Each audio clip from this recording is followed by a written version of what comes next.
Alright, we're live. Alright. DM. Good. Yes. Good. Alright.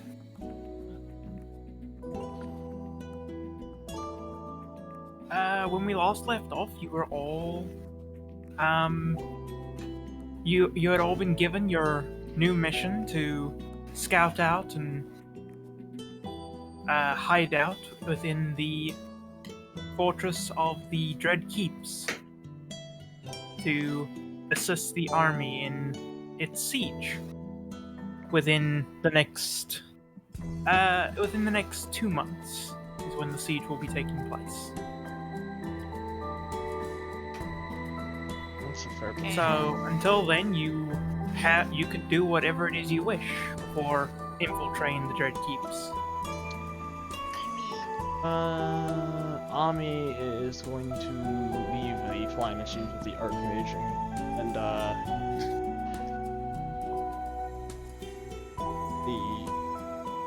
Saurian. Alright. Who I know, but I'm completely blanking on her. Gale. Her name is Gale. Yes, Gale. So you'll be spending most of your time with the Archmage and Gale then. Yes, trying to potentially reverse engineer these things. Engineer the flying machines? Yes. Alright. You are cutting out a bit. I think Discord is dying again. No, it's... could just be that my noise gate's too high, because I am trying to protect stream from my brother. Fair enough. Well, it's actually... my Discord noise gate might be too high, because the noise gates for stream and Discord are different. OBS. Well, you're coming through a lot better now. Yeah, I turned down the Discord noise gate. Others. Alright.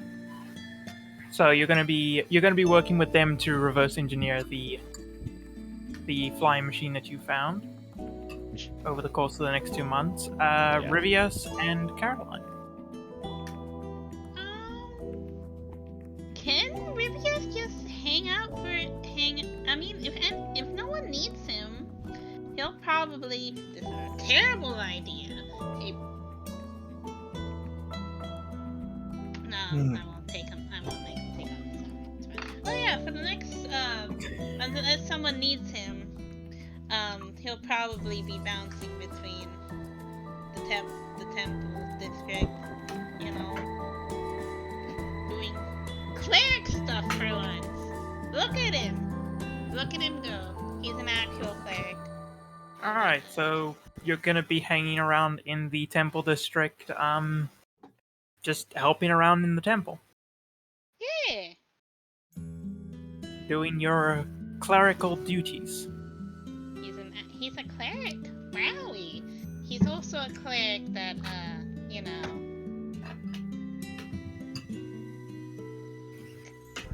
Divine intervention happened.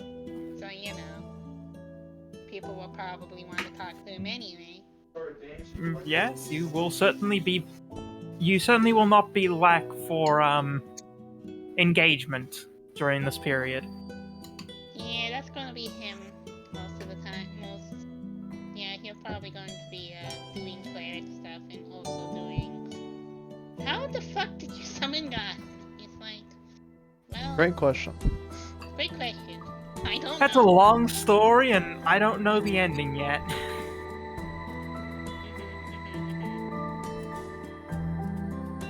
Alright, and Caroline. You got 2 months that you're just gonna be in and around the city of Elerian. Yes, and she will continue to be a low-key menace to society during those 2 months. Alright. So just general Caroline things. Yes, general annoying people until they get tired of her, and then continue to annoy them.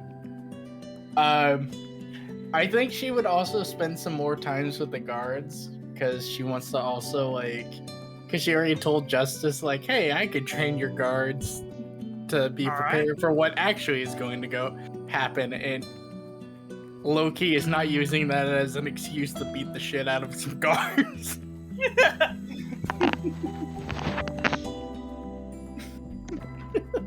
All right, so we'll go down. So we'll start with Ami. Ami, give me a let me double check here.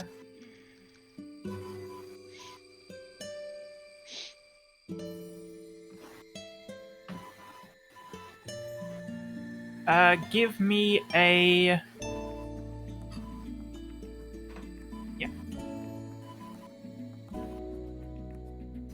Give me a insight, please. Or not insight, investigation. My bad. That's what I say. Tragic. 14. And you will receive advantage due to the fact that you have assistance. Enough. Great. Let's shit this time. Okay. Nice. That's a 4. Sag. Actually tragic. Alright. With a 14,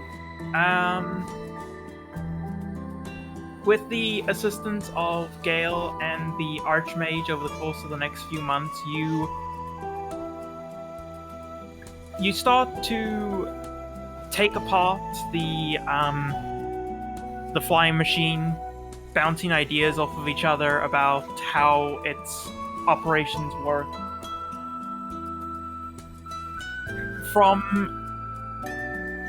From your tests, it's quite obvious that this machine is definitely not capable of prolonged flight, but is most certainly capable of gliding along the winds. And if it can catch wind currents at the right angle, possibly even gain extra height. So the flying. So. It is quintessentially a glider.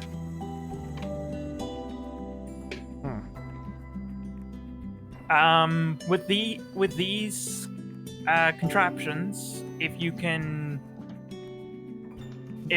they can be built, then it is essentially a mundane method of being able to traverse great distances in the air. Nice. A mundane method of air transport. And if some reliable method of flight could be found, then it could even potentially become an actual method of flight that capable of being nearly as capable as that of a fly spell. It might become an actual method of flight.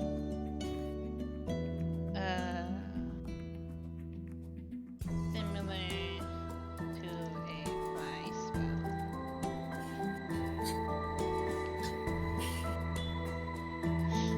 spell. It'll take more investigation to see if there is any way to do that, and probably consultation with people who have a better understanding of the mechanics of the mundane world as opposed to the magical world. Because from what you can find out, there is basically nothing magical in this machinery.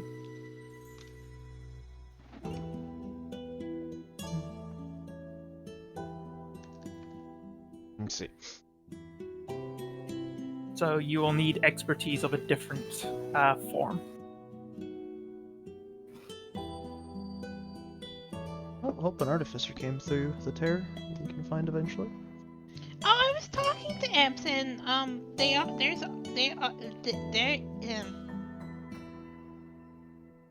artificers exist in Elerian. Yes, there are artificers in Elerian. You have actually met one already. The gnome, I think, is an artificer. happy about the cannons.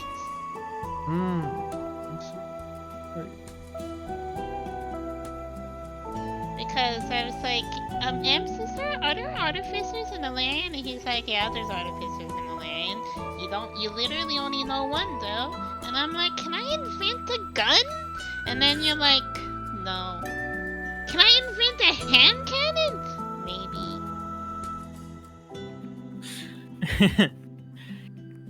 Alright. We will go to Caroline next. What did you say you were doing again, Caroline? Aside from being a general menace. Okay, yes.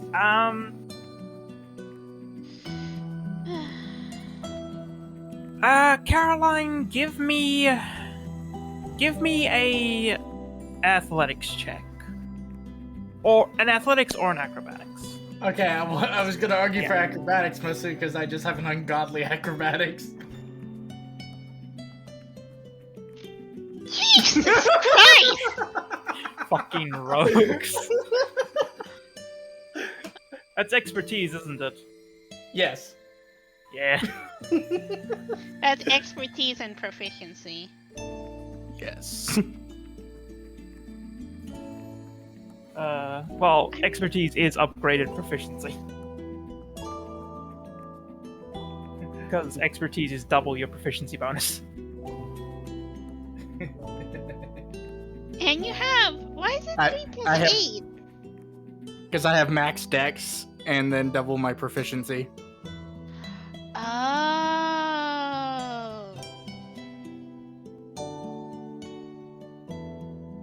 Yeah, that's a 30. Plus, I almost rolled a net. Yeah, you were Very one close. off. You were one off of a 20. Alright, so in between being a general nuisance, in between being a goose, Caroline spends quite a bit of her time in the mustering fields, talking to Justice and assisting in the drills of the guards, giving them some tips on how to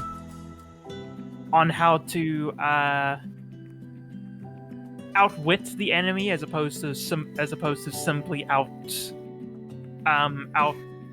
fighting them in a one-on-one. I kind of want to imagine it's just like they go to the barracks and they're learning from Justice. Like, yeah, this is the rules of engagement, and then Caroline just comes along and is like, now, your rules are shit. Here's how you actually deal with people.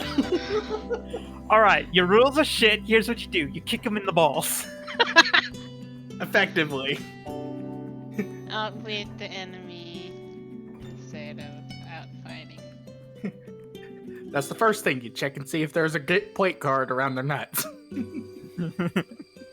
If there's not, then you win. And if there is, the application of sand into the face always works. Pocket sand. So you spend about 2 months training troops and educating them in the The art What's of a the polite- dirty fight. yeah the art of fighting dirty. If Justice could actually feel physical pain, he probably is right now. I mean, underdog gotta do other things other than just fight head to head, you know. Mm-hmm. Plus, not only that, if they have to deal with people like Caroline, they're not gonna be like, oh, this They person should know can-" what they're coming up against. Exactly. This They're is not gonna useful. get. They're not gonna get like the beach ball of death whenever someone kicks them in the nuts and they weren't ready for it. If you know your enemy, you know yourself. You will succeed in every battle. Exactly. And knowledge is power. The other half is violence. No wonder wizards are so powerful. Because that's kind of a key. because I think that's kind of a key thing people don't realize is Caroline is actually kind of smart. I know I play her like a chaotic gremlin, but she actually does have a degree of intelligence behind her. Didn't I you mean, know yeah, kids- before Army came along, she was the only one who had a positive to Arcana check. Yeah, because she has a 13 in intelligence. That's a +1. Bordering on a +2. She is slightly above average in terms of intelligence. Yeah. She's just mostly a chaotic gremlin.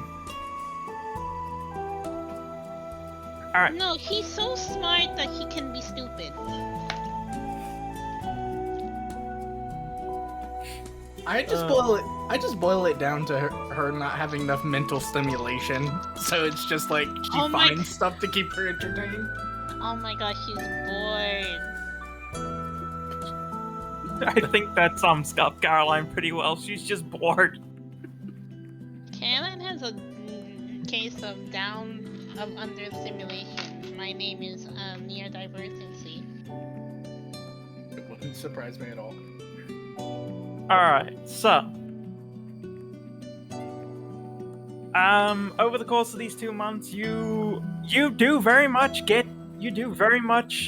see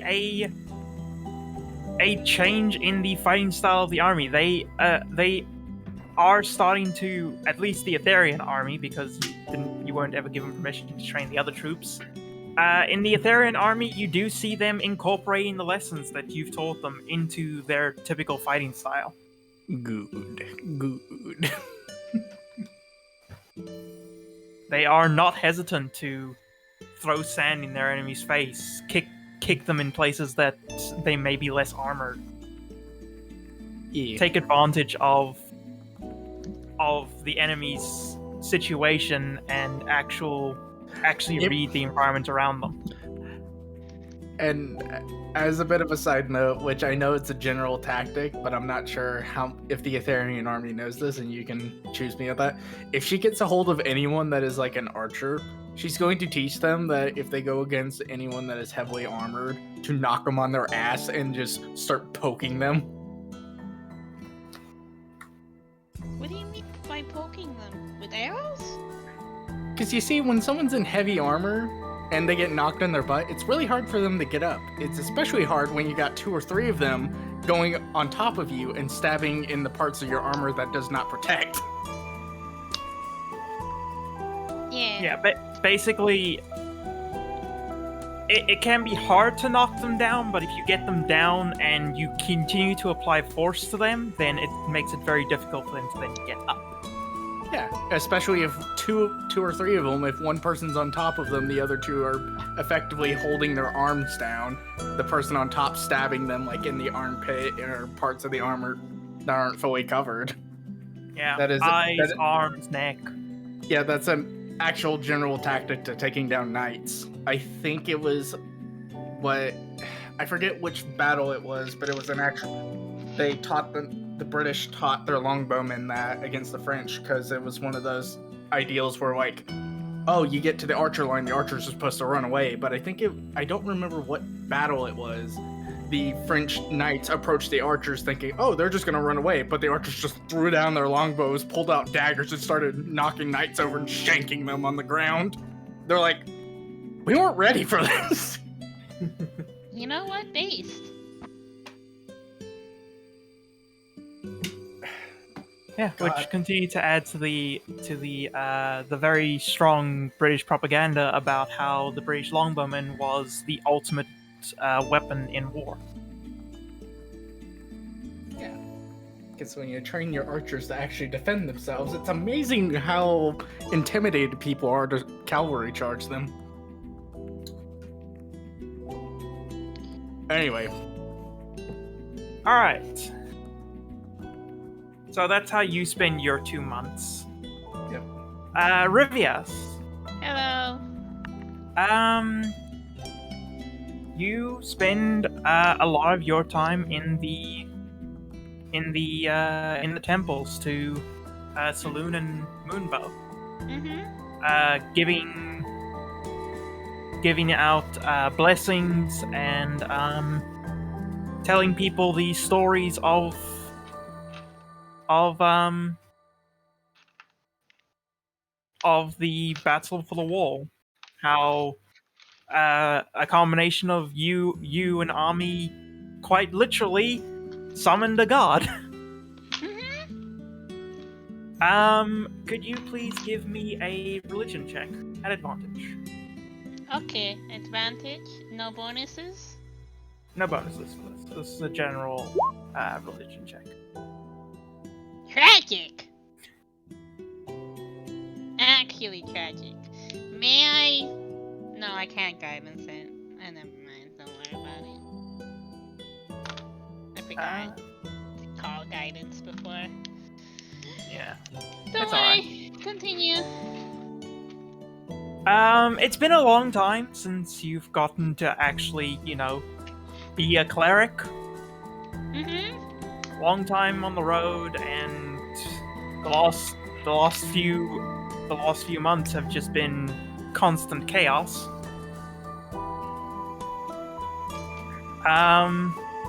But you do get out. You do meet a lot of people in your 2 months. You tell the story many times, and in general, you fill the people of Elerian with a little bit more hope. Hold on.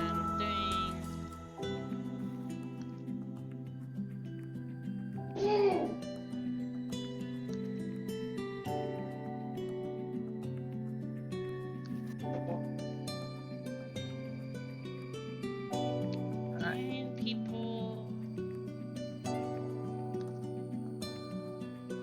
Okay, go ahead. Go ahead. Yeah, no problem. Sorry, I was just checking my notes as well. Alright, and as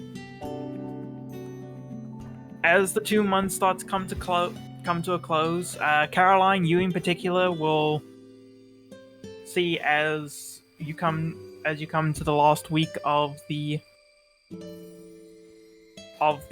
preparation before the march out. The armies are train has more or less stopped, and soldiers are at this point feasting and drinking and celebrating before they march off to war. Oh, Ems, during the 2 months, I know last time I talked to Moonbow. Has Moonbow decided to be, as you say, more present again, or is she still, on everyone's shit list? Moonbow is around. She's just being cautious with how she speaks. She's a lot more cryptic right now than she was even before.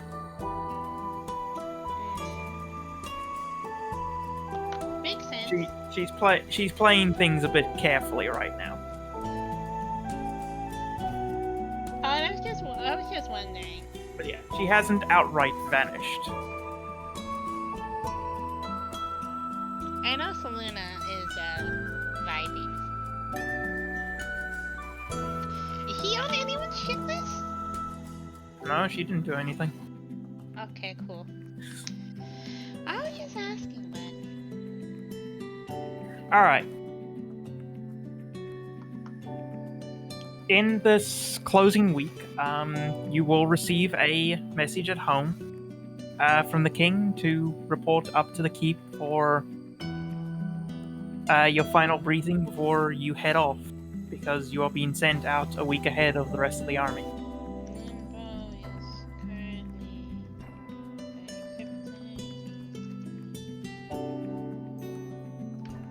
okay, party is being sent a week ahead.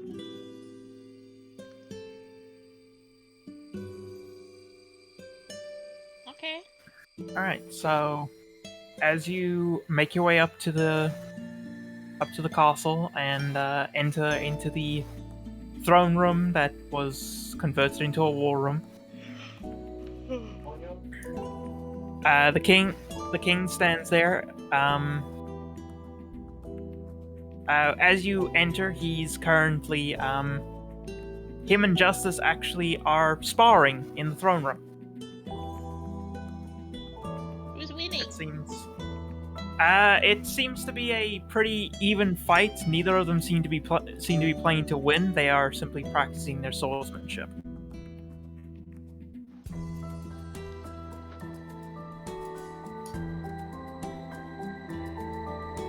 Caroline is going to watch kind of with interest to see how it goes. Just kind of like,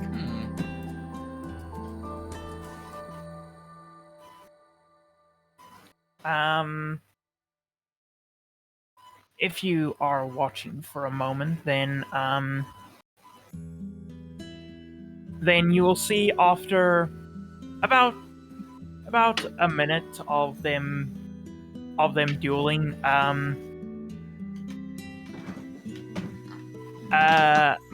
Justice very clearly gets the upper hand as he knocks the king's sword out of his hand and then just picks the king up.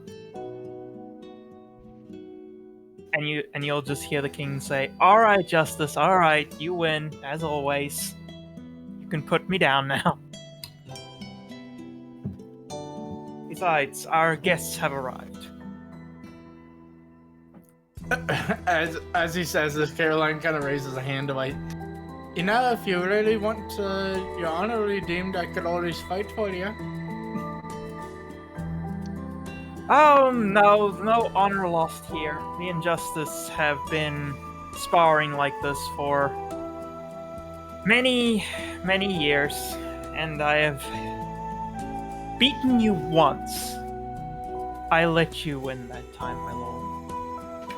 She just kind of shrugs. Keep She's telling like, yourself that. Caroline just kind of shrugs and goes, don't say I didn't offer. Plus I wanted an excuse to fight him anyway. Yeah, fighting Justice is fun. Yeah, it's a good time. See, even Rivius agrees. He's quite an amusing person to spar with. Quite. Perhaps another time. I'd rather my field marshal not be knocked on his ass a week before we march to war. Are you worried about physical harm or more of hurting his pride?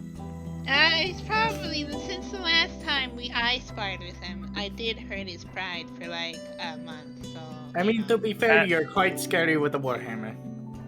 As you are all having this conversation, Justice lets out a audible hiss of steam.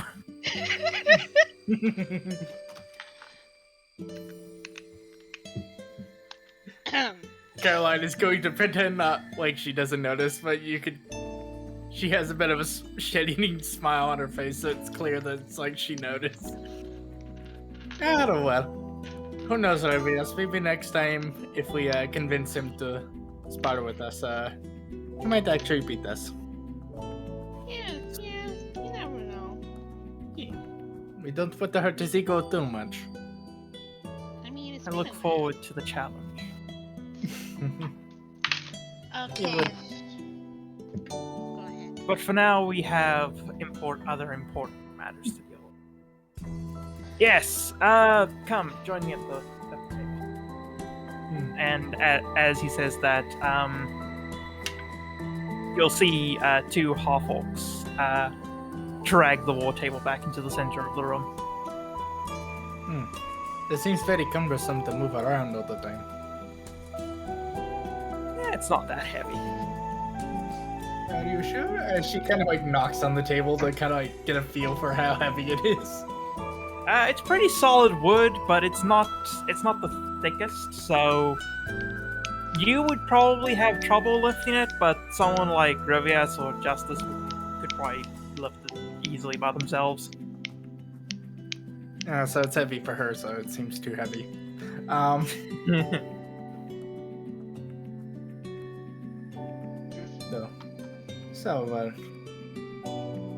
So our plan is to go to the Dreaded Keep then and poke around a little bit. How long do you want us to be spending over there is the question. us to stay the whole duration plus the additional week? Well, I'm sending you out a week ahead of the army so that you can do some initial scouting and report back on what they have before the army arrives. But in terms of you being in there, I would prefer if you were only in there for the day of the siege. Unless, of course, you can find a place to camp out and hold out for potentially days. I mean, out of the three of us, I'm sure if that becomes a situation, I could potentially attempt to do that. But if the goal is to just simply scout it out, then For now, your initial goal is to scout once the siege commences. I do have plans for you to all be within the keep and actually sabotaging them from within. We will be distracting them at the main gates, and I want to use that distraction to damage them as much as possible. Make the siege go as smoothly as possible. So, if you do make the sound like it would be preferable to have us at least get a general layout of the inside and perhaps set up in there, if possible. If possible. If necessary, you can always camp outside of the keeps, outside of their range. I will message you when the army is a few hours away, so that you have time to get in and get prepared. My only worry is for our friend here, as she gestures to Nervius. I mean, I could get in there easily. I trust Army can more or less, with her magical capabilities, get in there. It's more of my friend here, Revius, that might have some problem. Yeah, it's difficult with this armor. Moves and arm. It is very loud. The only other problem we might face is more so in terms of my stealthing capabilities. Not that I'm saying I am downplaying what I can do, because I'm pretty fucking good at what I do. Do we know, by chance, if the Direct Keep has any notable people that might present a psionic presence, by chance? Because, as you know, my liege, we can kind of feel each other out in a mental sense. If there is a notable psychic there, that might cause some problems with my duties of sneaking around. Chances are, if there is anybody of that sort there, it will likely be of the command staff. Most likely the commander of the fort itself will be, if there are any. And of course, I would have to find somewhere where she kind of makes mental note of that. So what I'm getting from this is if we set up inside, it would have to be somewhere he doesn't patrol often. Great. I mean, if we can find somewhere tucked away, I know if Ami feels like it, we could still set something up, or... Malise, do you know any good way to perhaps make it to where my psionic presences are hidden? Because I have no natural means of doing that on my own. I can't exactly suppress my gift. Were you trying to say something else?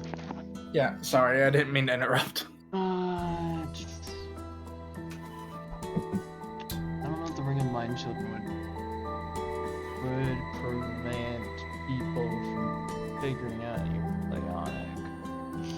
I mean, didn't Emps rule that? Yeah, it would? I said previously that I will allow it to mask a psionic presence.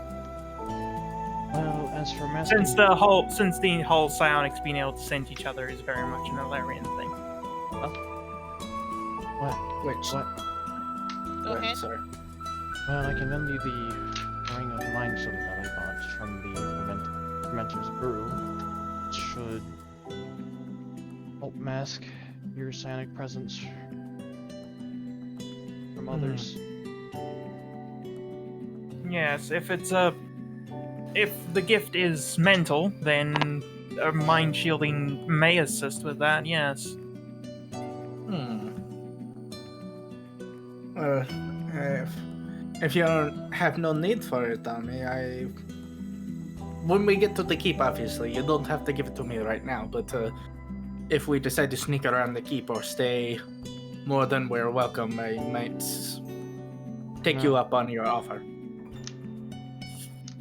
Yeah, I don't think it makes sense. The person who's the stealthiest of the three of us should have the thing that helps cover the one giveaway.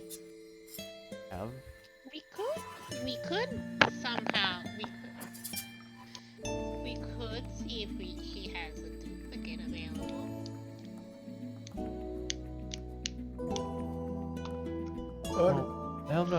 Well, if they can see through it, they will be able to know that I'm not what I seem to be, but they won't be able to tell exactly what. So, I'm somewhat backing up. I mean, I would, if need be, we could always, before we depart, I can always go pick one up. I could. Right.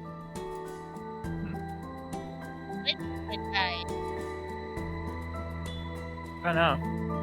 Fun. Fun times, anyways. Anyway. What were you saying? I mean, worst comes to worst, before we depart the Elerian, we can Elerian. I could always go pick me up one of the rings. Where did you get that by chance? The fermented brew. The fermenter's brew. Ah.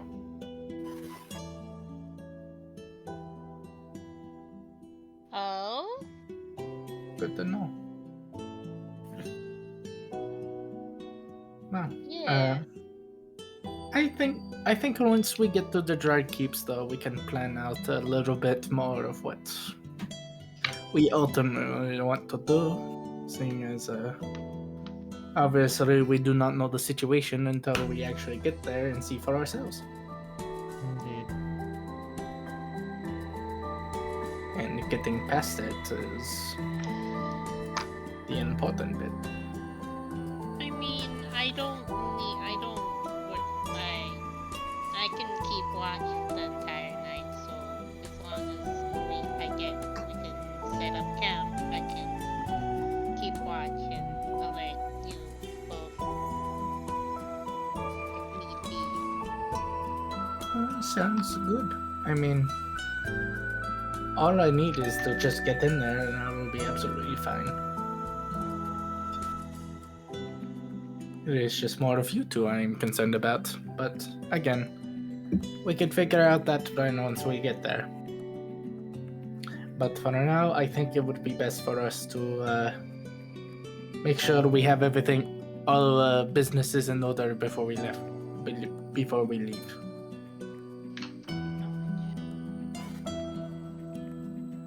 Which, seeing now that there is a way to mask my presence, I want to certainly take full advantage of that before we truly depart.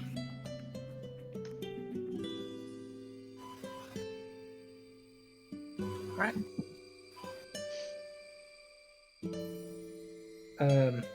Caroline is gonna. Okay. The king will say, "Then I leave it to you. You have your sending stone, and I'm always listening. So if you ever need to get in contact and report anything." Well, yeah. Is there anything about the direct keep we should know before we get out there, so it's not a total surprise of like, oh no, they suddenly have a legion of psionically trained owlbears that sniff out the smell of vermin. As far as I know, the Imperium has yet to train owlbears. Where would they even get owls? That it was a metaphor. I don't mean it quite I literally. know that. I am simply continuing the metaphor. I know. I was more so clarifying for Rubius. But what we do know about the Dread Keeps is they are called the Dread Keeps because they are two fortresses, one on each side of the valley. The eastern fort is the one we are currently looking to deal with. In terms of the garrison, the fort itself is likely garrisoned as of right now. However, once the siege begins, it will be very quickly reinforced by the Legion of, at our last estimate, from a scout we sent through with a convoy, a force of about 20,000 sitting in encampments inside of the pass. It will very quickly reinforce the fort once it comes under siege. Once you get there, it should be lightly defended, however. So would they have? With simple patrols on the walls and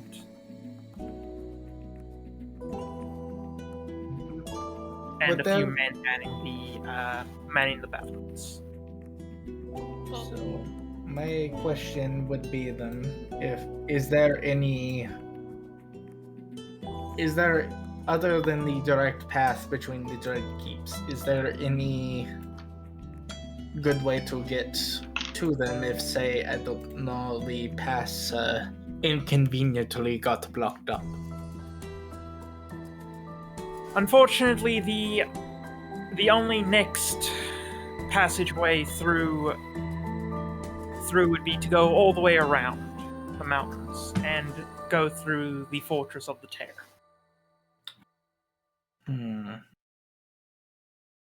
Well, that is something good to know, though. Tell me, Go ahead. would there happen to be, so just other than the pass that is provided between the direct keeps, that is only the good way to reinforce said keeps, then? Indeed. The only way to properly reinforce the Dread Keeps is through Dragon Slayer's Pass.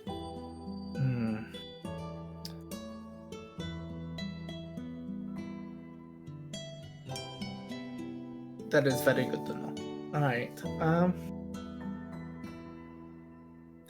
should we, but a bit of another question too, should we be concerned about any sort of wildlife that might be in the area, say if we want to camp somewhere in the pass?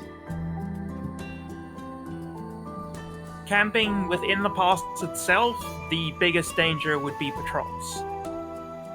The encampments there ensure that any hostile wildlife has long since been cleared out. Outside the keeps, greatest threat would be wolves. Okay, I just wanted to make sure that that was cleared up, because that would be incredibly awkward if,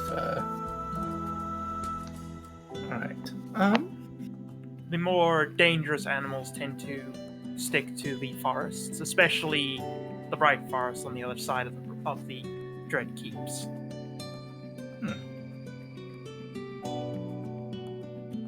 That is good to know. Alright, I can't think of anything else off the top of my head unless any of you do. If either one of you two have any ideas.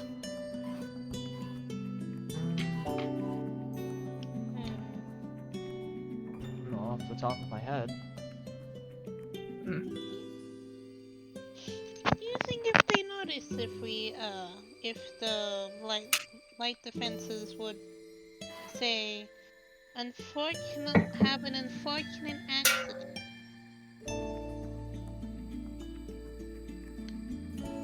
They rotate out the garrison on a bi-daily basis, so if something were to happen immediately, they would likely notice. If it were to happen the day before the siege, less likely. At least until the siege begins and they see that the garrison is severely decreased. Hmm. Good to know.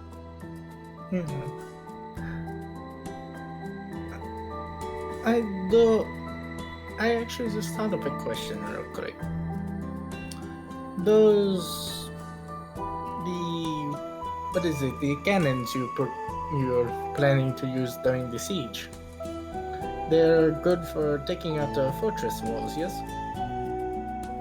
Ideally, yes, they should be able to bring down the battlements and possibly even the gate. Although there is also the potential that you could open the gate and we can avoid that unnecessary waste of ammunition.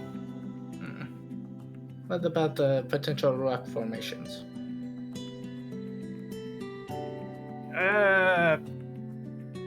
Depends on the stability of the rock formation, but it's entirely possible, yes. Okay. How likely would they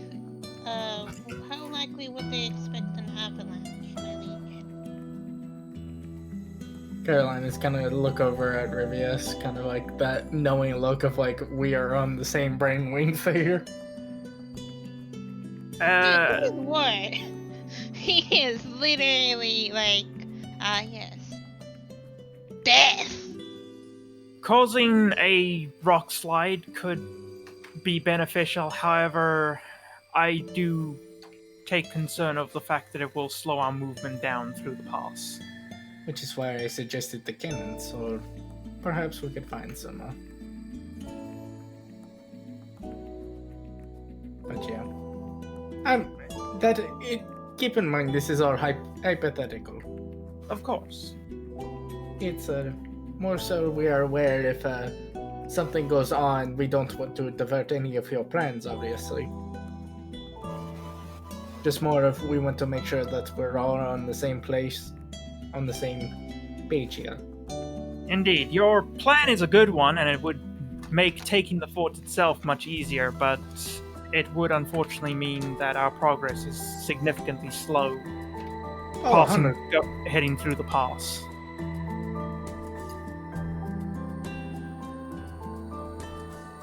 Yeah, that would be.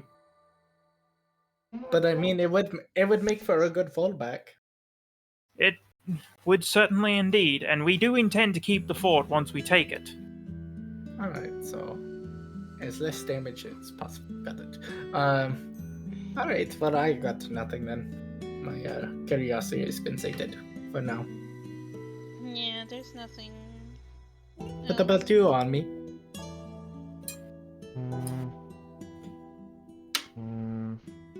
Nothing off the top of my head. Just considering things, contingencies. You know the deal. Which we can figure that all of that out as soon as we get there. And any changes to plans that get made on our end, I will be sure to notify you. Yeah. And I will be sure not to forget to inform my friends if any changes happen. I would hope so.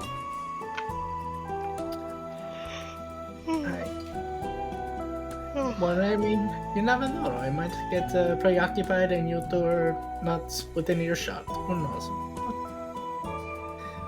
Doubt that would happen, though. But you never know. Anyway, would you mind would you like to go with me to get another one of those rings there on me, or do you have any business you need to take care of? I can accompany you. I'm just thinking if I want to buy anything else from there. Wunderbar. Because I know And, you've got a very large amount of gold. You haven't spent much of any of the payment you've gotten from the king. I mean, I do like the sound of coin in the bag as she kind of like shakes her bag, where she keeps some of her money. It makes a very pleasant sound. It soothes me. And from what I hear, you've recently provided accommodation to a few soldiers. Yes, and I am very excited to see if they enjoyed the accommodations I have provided.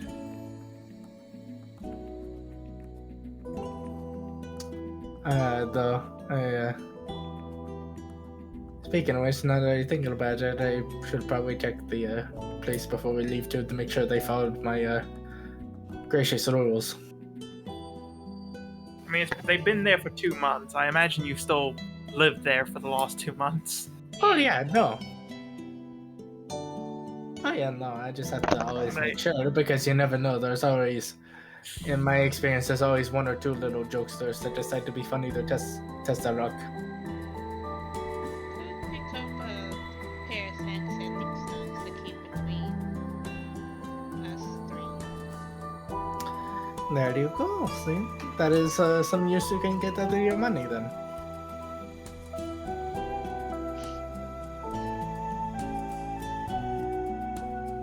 But and she's gonna kind of turn to the king. I do believe, if all else fails, we our business is done and we have some preparation to do. It is always a pleasure to talk to you and good to see you. Indeed, I have a few preparations left to make here as well before the week is out. Good luck to you, and Godspeed. Well, I mean, I'm sure things will go well. They always do whenever we're involved. Your reputation has proven that so far, so hopefully it continues to. Yeah, I just hope I just hope the general of the army doesn't hit me again. That was quite rude. And out of character, yes, she's still not gotten over that. It's literally been months.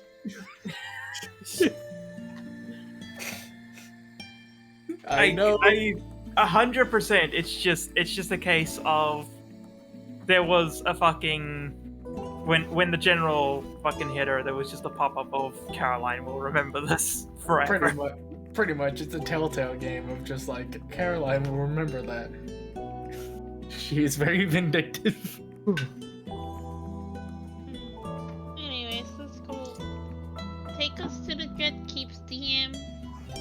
Alright, so Ami and Caroline head off to the Fermenter's Brew and purchase another ring of mind shielding. How much is that again? It's like 500 gold since it's That is all 500. common. While I'm there, I'm going to purchase a 4th level spell scroll of Sickening Radiance. Alright. And I'm gonna pick up a pair of sending stones. Alright.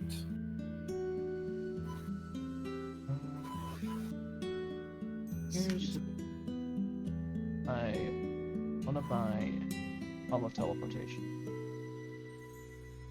God, it would be very fucking useful. Isn't that like 2k? 5k, it's a rare. That's 5k. Be good. I don't it have would any attunement slots, or I would have gotten. be very useful to quite physically nope the fuck out of there should shit go wrong.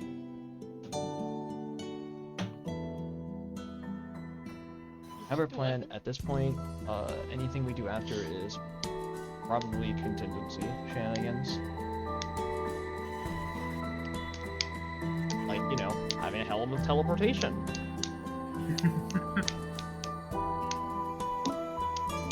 Apparently the belt of dwarf and kind gives you dark vision. Fair enough, I suppose. And you have a 50% chance each day at dawn of growing a full beard if you stay attuned to it. Yes. Just give it to Caroline for dark vision. Next morning, she's just got a fucking huge ass beard. Yeah, And, that's- and I can 100% see her just spending all of her time stroking it. I want to imagine more of it being like the her hair just grows out and it just naturally stylizes itself to look like a beard. Also, ever since starting Strahd, Caroline's voice has shifted. It's become even more Bulgarian.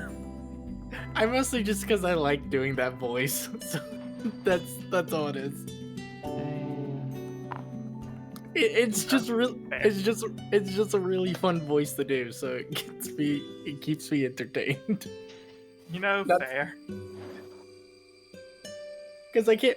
Because as funny as it would be for me to do it at work, I don't need people looking at me weird. Why is he suddenly talking like a vampire? I don't know. Plus, it gives me practice with Strahd because I gotta practice the fluctuations in his voice a bit. So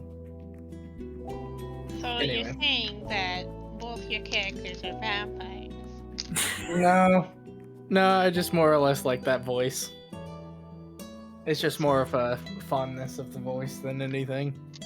Yeah, Caroline's not a vampire. Let's use your money, Caroline. Fucking Plus, still 23,000. Isn't she? I think making a taco stand's expensive though. I still wouldn't be surprised if she's just saving up to just buy a fucking very rare. just like, oh yeah, is that a legendary artifact you have in your inventory by convenience? I would like to buy it. That's yeah. Good luck with that. I don't think you can buy legendaries. I know that's the joke. Yeah, and even if you could, that would be 500,000, and yeah. That's a lot of saving. Fucking bet. Please don't. Anyways, continuing. Alright. So, are you buying the Helm of Teleportation army? Or are you still deliberating?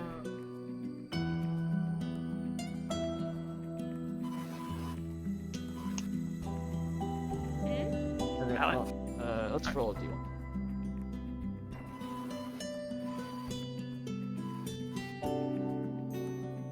To winning.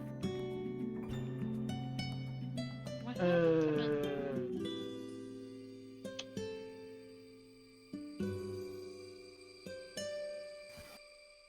Fuck it. I'm with teleportation. Alright. Scooby Bee. Contingency case secured. You have to swap out one of your attunement slots. Yeah, I'll probably swap out the ring of mind shielding. Okay. All useful. Its purpose is slightly defeated by the fact that they cannot sense what I truly am. It's in trickery. Mm-hmm. They just know I'm not that. They just know that you're not what you appear to be. Yeah.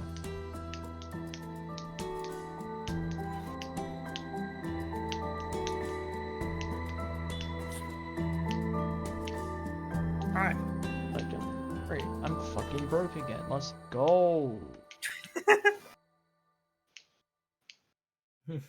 Alright, so you make your way out of Elerian and start making your way towards the Dread Keeps. Mm-hmm. On your way out of the gates, you see the army in final preparations for them to march out. Mm-hmm. The mustering fields are filled with the banners of 6 different kingdoms, including Elerian's. Question. I didn't want to interrupt. Go ahead. But what the heck is a mustering field? It's where armies gather to prepare for marching out. It's where they Oh. muster. And then they pass out the bottles of mustard. Yeah, a mustering field is quite literally a area where armies gather to equip, arm,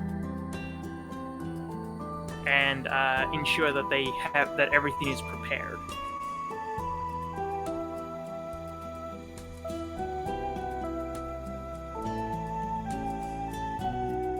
So, Okay.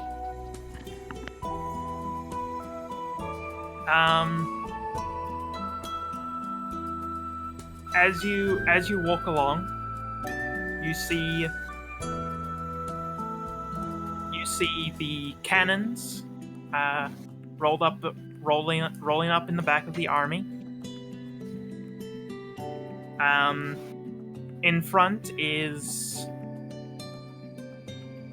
are the generals of their respective nations, along with their cavalry escorts.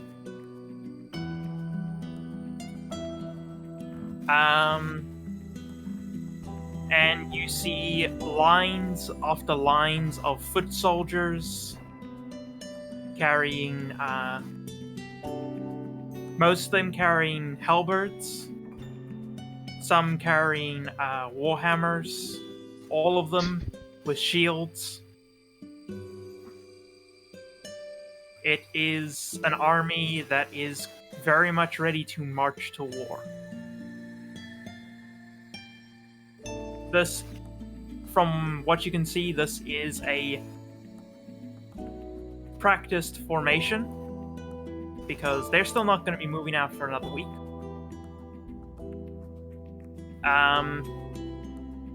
And before you've lost sight of them, you see them all disperse with a loud cheer as all of them break out into partying, because a lot of them probably are gonna die, and they want to celebrate their potentially their last days alive. A reasonable sentiment, I guess.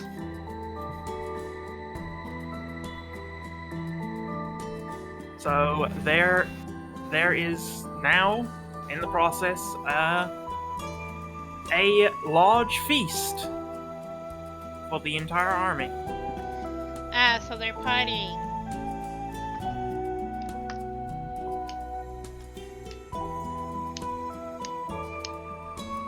Alright. As you continue to walk down the road, the sounds of celebration fade. And you, after a few days of traveling, come back to once more to the Bridge of Traitors Way. Still very much in ruins. Oh, they still haven't fixed it yet? Seems as though you can see that there are piles and piles of crates that stand empty near the camp of the Elerian Bridge Guard. Uh-huh. And judging from the size of the crates, they most likely contained arrows. Oh. Because they are perfect. They are the perfect size for longbow arrows. So, they've been shooting arrows for 2 months at these motherfuckers trying to rebuild the bridge. 3 months, actually, because they've been shooting at them from when you left for the library. Actually amazing. Actually nice.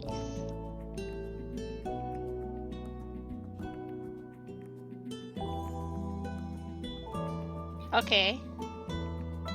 Alright, so you're going to cross in your typical fashion? Yeah. Yeah. Also, at any point, if Caroline gets visual side of that camp, she's giving it the bird. Okay. You will likely get visuals as you're flying over the river, yes. Yeah, she has a few moments to herself where she just flips it off.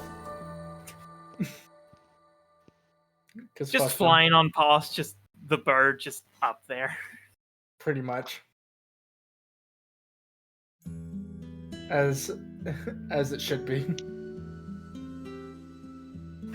All right.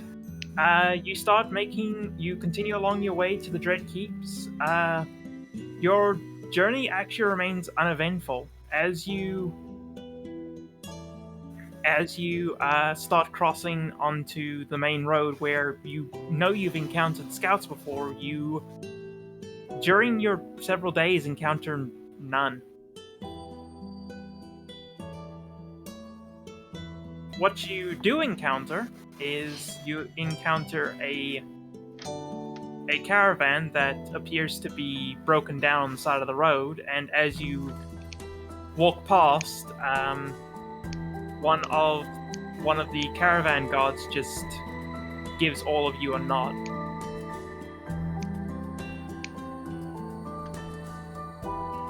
Oh, Give why are them we a- passing by a caravan? Or we just what? Sorry?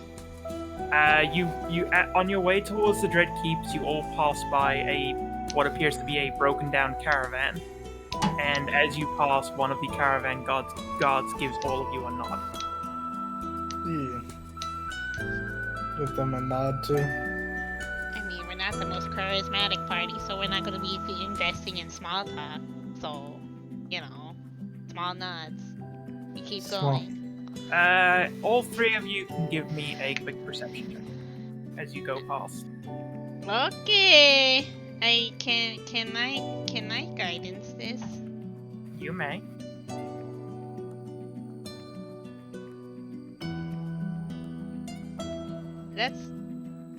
You know what? I'm not gonna guidance it. Because guidance won't save that 6.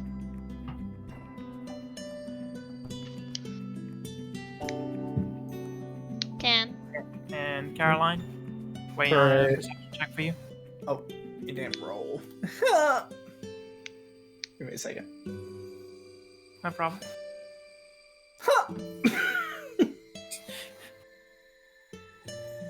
All right. Everything seems up to snuff. Mm-hmm. Uh-huh. Nothing weird going on here. Sus. Squint. Can I insight the DM's bullshit?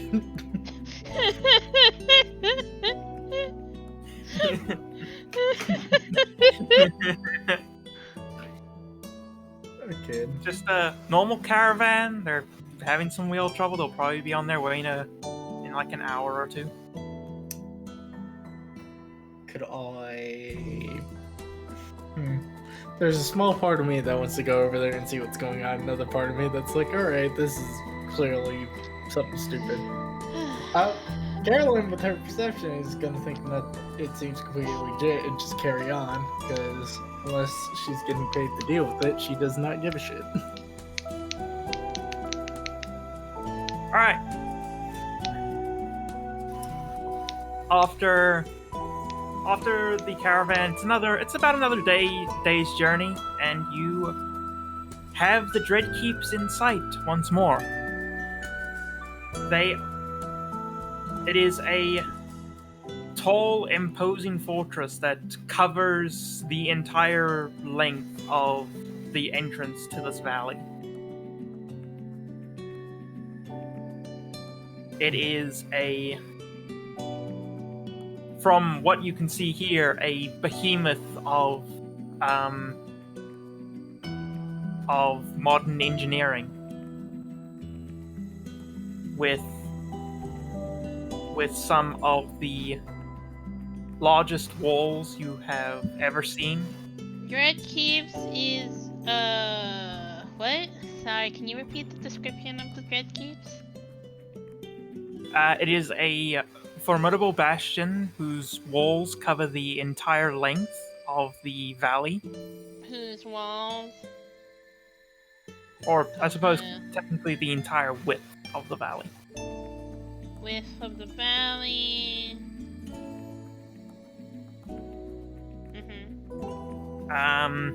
And it is a monstrosity of modern engineering. with some of the tallest walls and some of the largest walls you have ever seen. Battlements that stretch almost to the peak of the mountain range itself.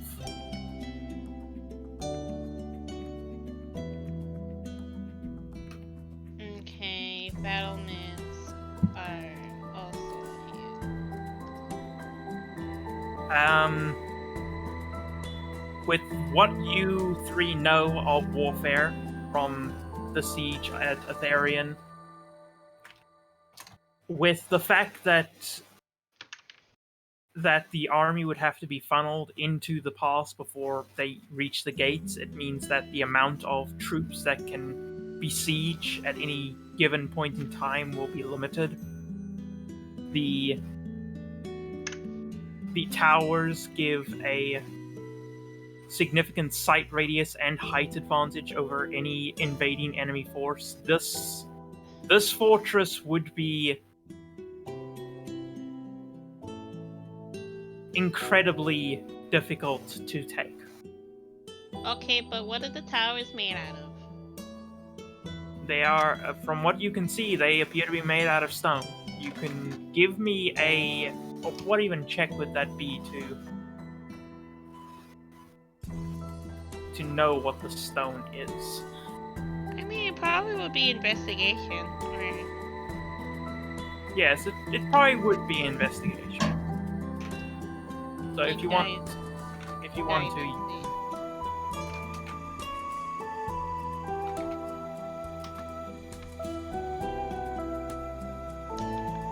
okay. That's a 25.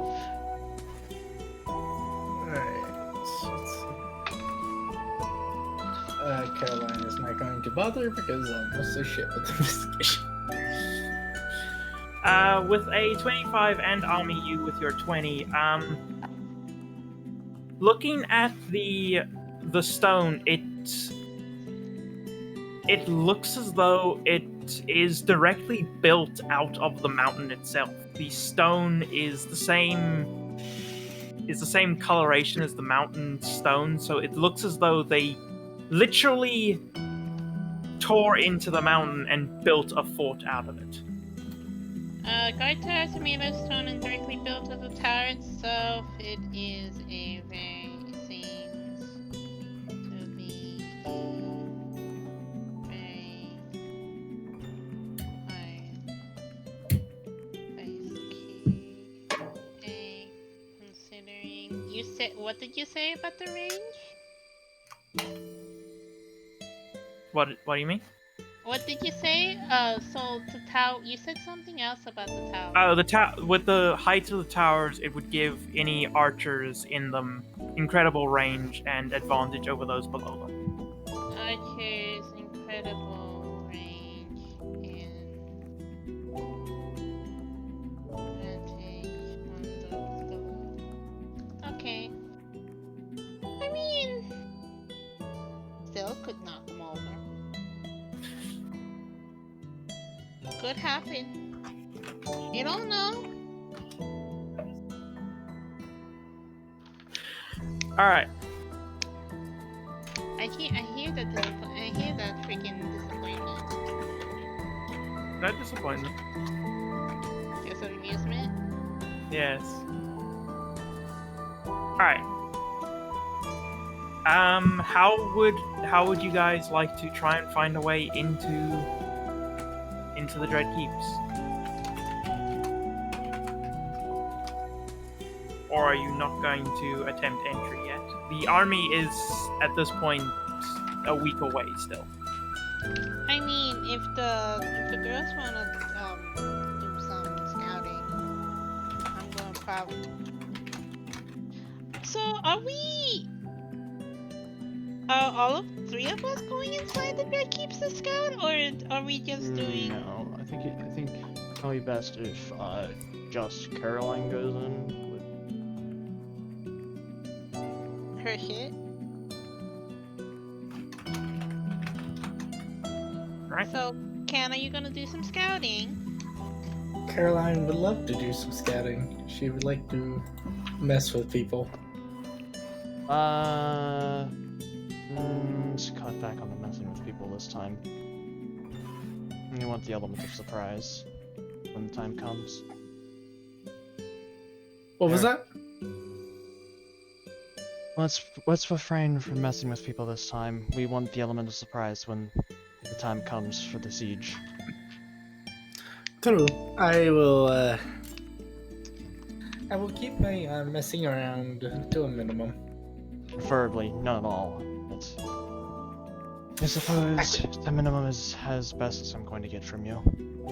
Anyways, yeah, you shouldn't expect too much from me. Anyways, continue. She will kind of at that point pull up the hood on the Cloak of Elvenkind and go, Are you using the boots? The boots of Elvenkind, or are you flying in? she's going to use the boots of Elvenkind.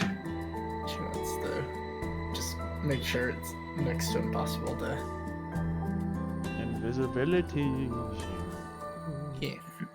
So Slaps on invisibility. Now this bitch is invisible. Yeet. So, as she gets turned invisible, it's like, alright,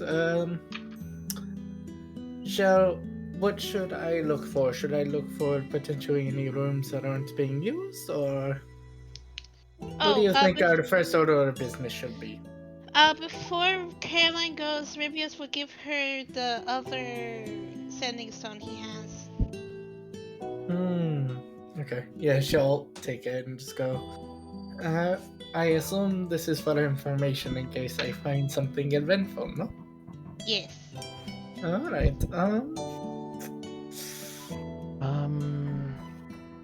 should I... Anything in particular information you would like to know, so I just don't go in there and decide to, oh, this is more entertaining, and then, I guess figure out the general layout of places. Do look for potential empty rooms for us to set up in when the day comes. fun of that. And if possible, I could always switch to the other pair of boots and fly you in here if need be. As she you hear, well, you don't actually hear her, she's going to fuck off towards the Dreadkeep. Yeah, we literally can't see you or hear Yeah. you leave. Mm-hmm.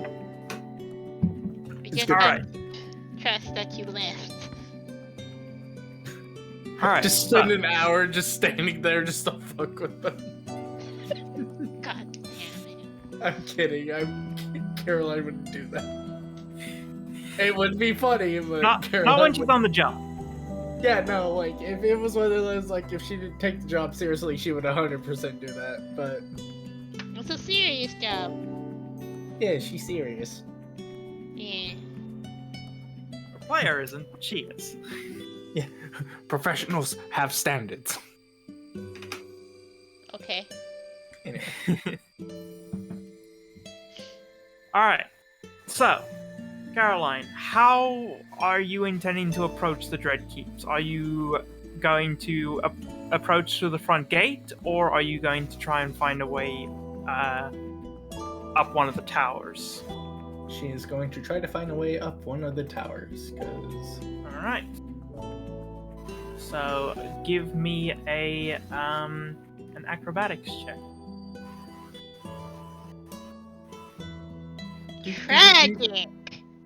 See, even when I roll low, it's still actually a fairly decent roll. Because expertise goes burr. Yes. I sure do love it that that the lowest I can roll on it is a 12. Alright, I don't think I gave Carrion expertise on number acrobatics. I don't know. I don't actually know what I gave. It's expertise in something. Go ahead. I'm mumbling to myself.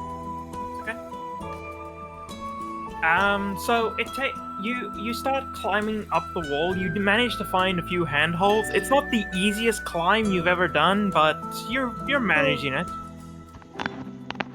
Just mutters internally, just like fucking terrible.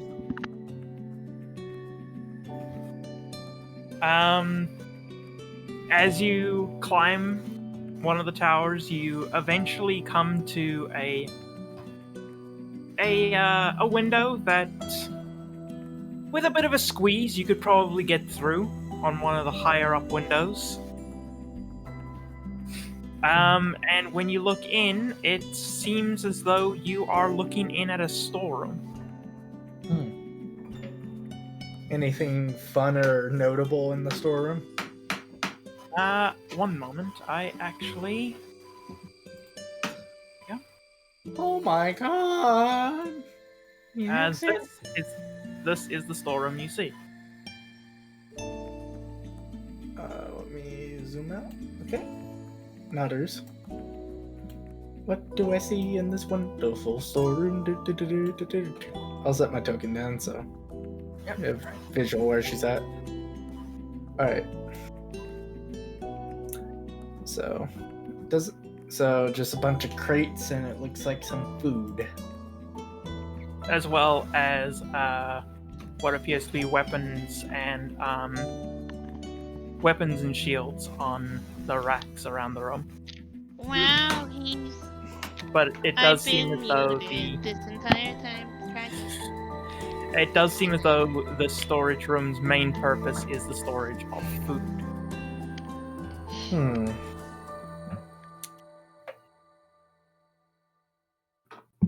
Any of the weapons on the weapon rack stand out? All of these weapons seem to just be your common soldiers' weapons. It looks like these are potentially meant as replacements in case any weapons are damaged or broken, or as weapons for anyone who has just come to the keep and does not currently have one. These are just common weapons for the foot soldiers. Nothing particularly special. So this is gonna be a weird question.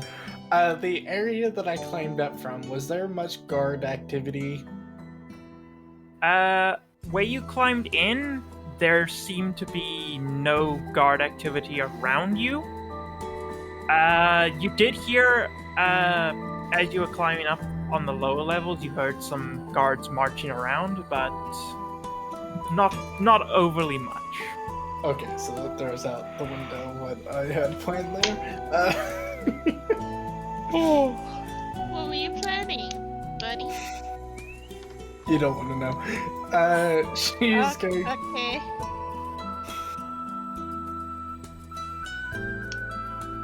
May or may not have thought for a brief moment to defraternize all those weapons they have sitting there.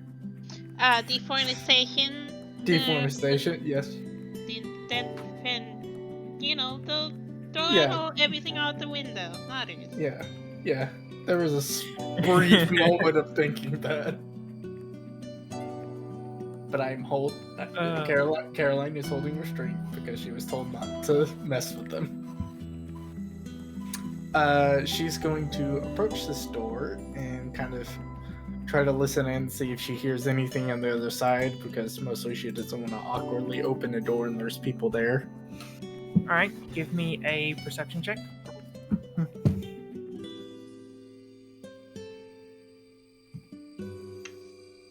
Alright, with a 24, a bit in the distance you can hear the clanging of metal boots on stone, but they don't sound like they're anywhere near this door. Alright. She's going to cautiously open the door, slip out, and then shut it as quietly as she can, so... There. Alright, that won't be too hard for you. Alright. Where would you like to go? Just gonna move forward a little bit. Do I see any notable area? Do I see anything notable down this hallway? This hallway or this hallway? This one. That hallway seems to head towards the stairs. At the end of the hallway, you can see a staircase up and down, a spiral staircase. Where do the footsteps sound like they're coming from? The footsteps sound like they are coming from the north. So kind of like this area or this area? Yeah, sounds like they're coming from round about this area, maybe this area. Anything of note straight ahead of her? Straight ahead, you can see that another door that looks similar to the one that you just came through.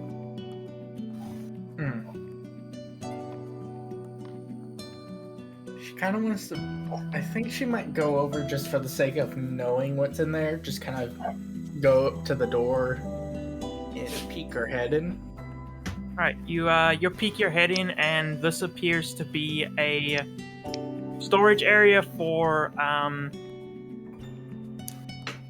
also for food, but this seems more geared towards animals. Like livestock and whatnot. Yeah, there's lots of hay. There's some less appetizing looking apples.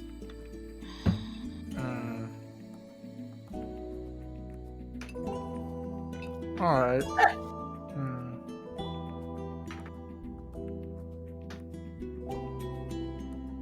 Nothing particularly special. It doesn't even seem to have any actual like weapons or anything in it.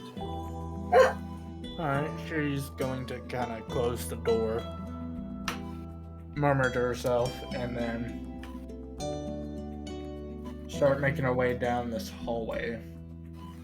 Alright. As you get to there and you look down here, you do see this group of soldiers just slowly marching along the hallway.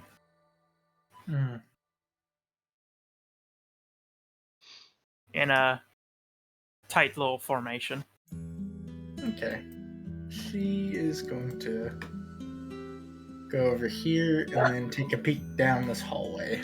See if there's anything of note standing out. Alright, down that hallway, you can hear, Very upset dog. No, that's here. That's fine. Down that hallway, you can hear, with your previous perception check, well off into the distance, you can hear what sounds like the same sound of cheering. Cheering.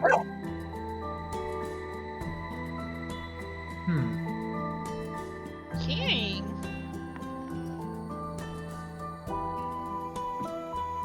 Although you can't see it, Caroline's eyebrow is raised up as she starts heading down that way because she's curious what people were cheering about.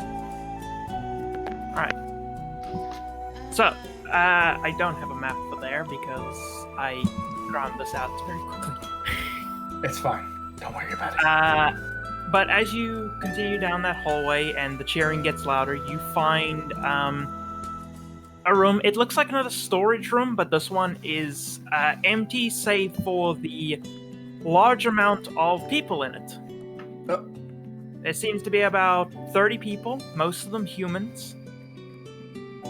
And they seem to be having a sparring match with their fists. There are two people in the center of the room having a fist fight. Are these, I assume, the guards or something? Around them are all guards. The two men in the center appear to be wearing nothing but their undergarments. Oh. Lovely.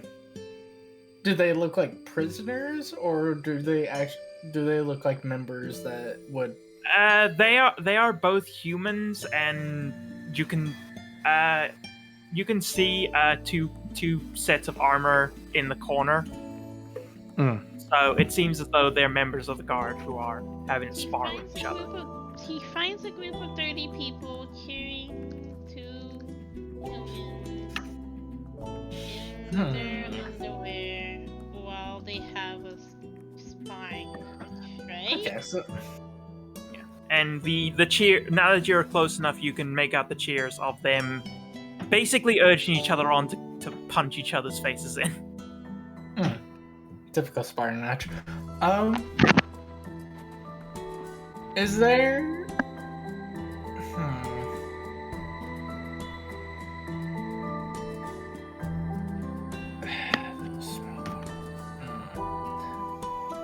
So probably do any of these people look significant in any regard? Do any of them look like they hold some sort of office? Or are these a bunch of grunts basically deciding that it would be funny to beat the shit out of each other? Judging from their armor, they're all wearing the same armor as, like, this guy here. So it seems as though they're probably just basic grunts. So just a bunch of grunts beating the shit out of each other for amusement. Yeah. Okay. None of them are wearing any particularly special armor or insignia or anything like that. Okay, she is going to kind of not out loud, but kind of murmur to herself, just kind of disappointed that she can't like mess with them, as she kind of quietly shuts the door. I think she's going to tail the patrol a little bit and see where they're going. She wants to. All right, so you follow the patrol as they make their way up the hallways, and they seem to be doing just a regular patrol along this hallway. Mm-hmm. This man here is clearly the leader of this patrol. You're invisible, so you can get close enough to get these details. These men are all wearing scale mail armor. Mm. They wield the longswords and shields. Mm. And this man is wearing full plate Mm. and wields a longsword on his sheath. Oh, Not a longsword, a greatsword, sorry. Okay, so this man is probably significant in some regard. Are they conversing about anything, or are they just quietly marching along? They are, at present, just quietly marching along. As you continue to follow them, eventually the leader, one of the foot soldiers will say, I wish someone would just attack the keeps already so we can actually do something with our lives other than patrol these hallways day in and day out. Yes, I'm sure you would like the war to come here, and you'll be the first one I throw out the window.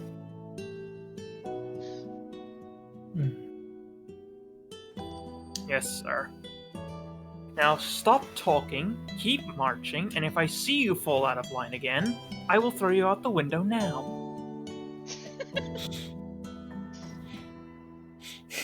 I have a question. Alright, go How ahead. how high is the window from the ground? Caroline climbed for a good few minutes. They're about 100 feet off the ground. So that's like how many d6? 10, 20? Or 30? It's a d6 for every 10 feet. That's So 10 10. d6. Yes. Theoretically, like, base rules suggest that after 10d6, that's the limit, but obviously you can rule that to be bullshit. But But yeah, Caroline is just gonna kind of. But yeah, if he's really, really lucky, he'll survive. Yeah. Yeah, 100-foot fall at terminal velocity. You know, you'll be fine. She just kind of like there's like. I imagine she kind of has like a little twitch moment of just like, I want to stab this man just to give him what he wants, but she knows it's like, but I have to be good, you know, because Also, if you stab him, your invisibility breaks. Oh, she doesn't care so much about that. It's just more of like, she doesn't want to have to hear it from Ami. Just like, that's basically it. Yeah, pretty much. So she'll kind of keep following them, just see if anything else happens, and if they're gonna be unfruitful, she's just gonna keep her eyes out for any rooms or anything that seem like any areas that might seem interesting to her. But for the most part, she's gonna be tailing them because they seem important. Let's do this quickly. Okay.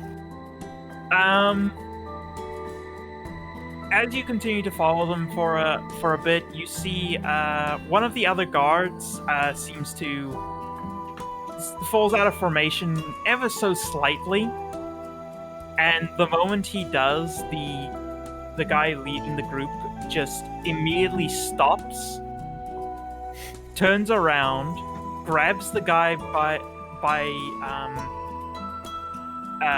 the armor around his chest, pulls him in closer, and just tells him into his face that extended to all of you.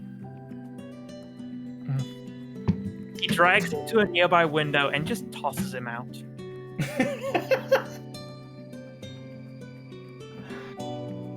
Caroline is trying not to laugh as he falls out the window screaming. How awful. Well, it depends. How close are you guys standing to the actual walls of the Dread Keep? I mean, how close can we get without, being spotted? You can probably get decently close if you stick out of the lines of sight. Chances are, if you were spotted coming towards here, it would have happened much earlier, and you were walking along the main road at that point. So chances are they probably just thought you were more travelers on the road. Must have been the wind. All right, give me perception checks. Both of you can give me a perception check. I guidance this again. It's like throwing the man out the moon door, but less ceremonial. Just flat out. My life is in shambles.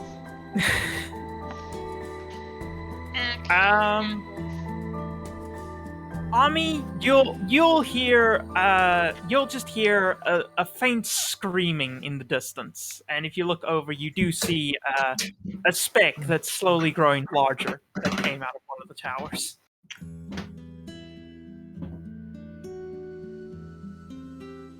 And just for the interest to see what it comes up with. Is he dead?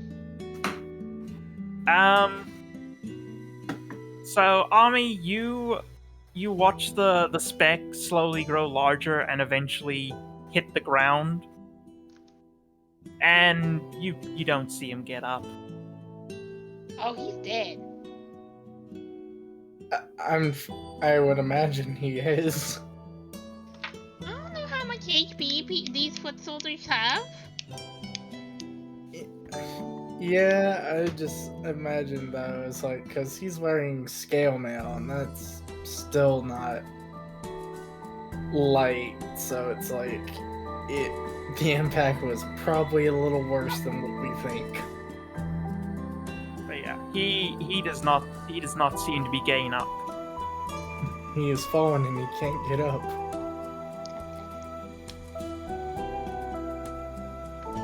But And Caroline, from your perspective, as the man goes flying out the window, screaming, the leader of the group turns back to them and goes, "Now, stay in formation. You, take his spot." Yes, sir. Yes, sir. And this guy moves over to take that man's spot.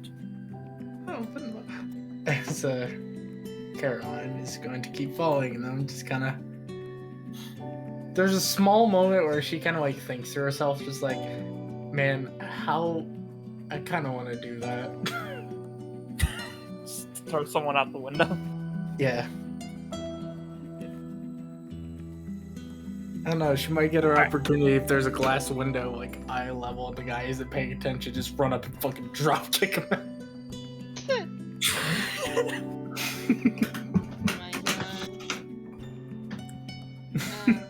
god. You follow them for a bit longer, and they come to... Their patrol eventually takes them to... you follow them down some stairs, and their patrol eventually takes them to what appears to be a gatehouse of some sort. Mm. And in the gatehouse, you see another soldier. This one is in some quite ornate armor, actually. And the leader of the patrol walks up to him and goes, "Sir, the walls are quiet as always." "Oh, you say they're quiet as always, and yet I've been informed that an unidentified object went flying out of a window screaming." "Yes, sir, one of the men in my group was being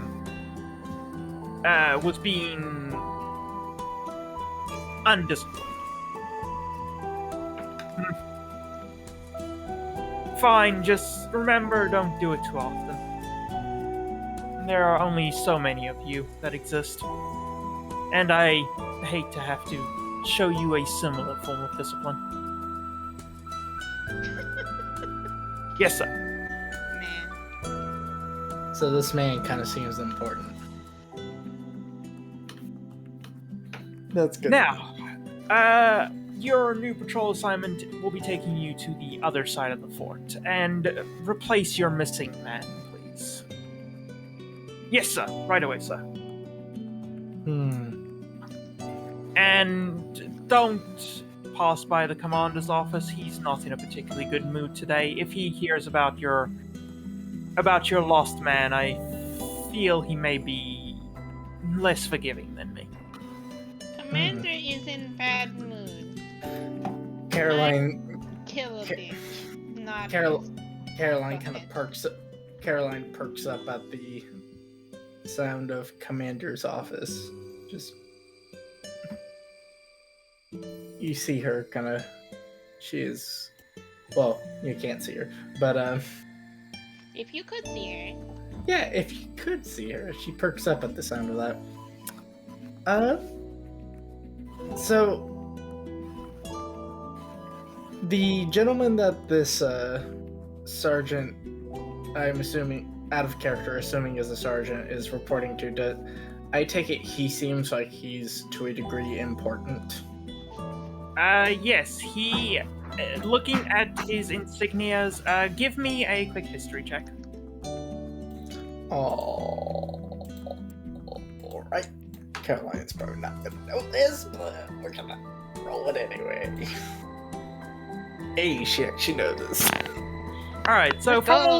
all your time in the camp, you've gotten to know some of the ranks of the Imperium Army. This appears to be some sort of officer. Mhm. So he's likely in charge of the patrols for this level of the fort. So he is someone of some importance. He is not the commander of the fort itself, but he is of importance.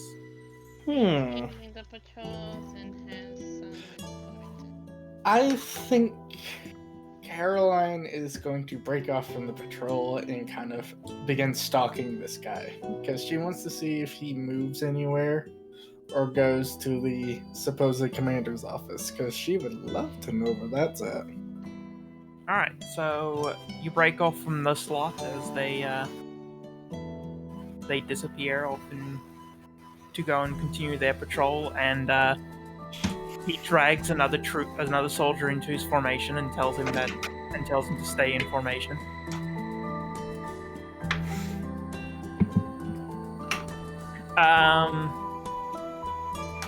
The commander, well, not the commander, the officer stays in the gatehouse for some time.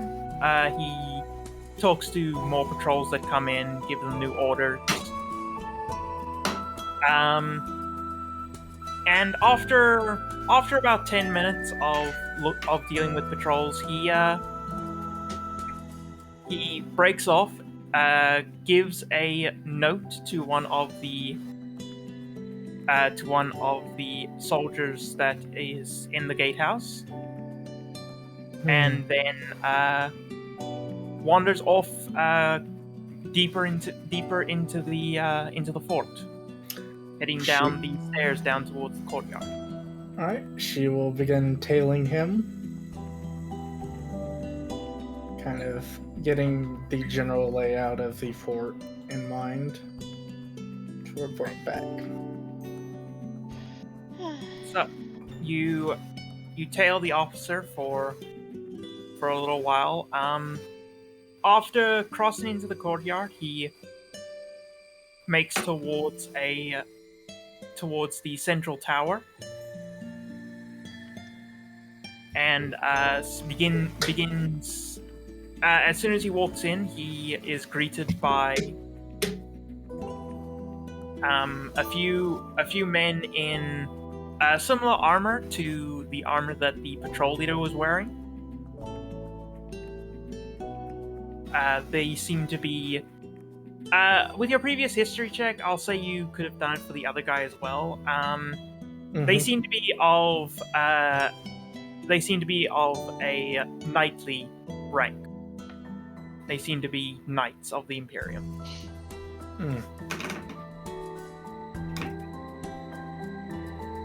With the other men being basic foot soldiers. Do these knights go into a specific order, or are they more like general, just general knights that serve the Imperium? They are more generalist than that. There are no specific knight orders that you know of in the Imperium. Okay. All right. They tend to be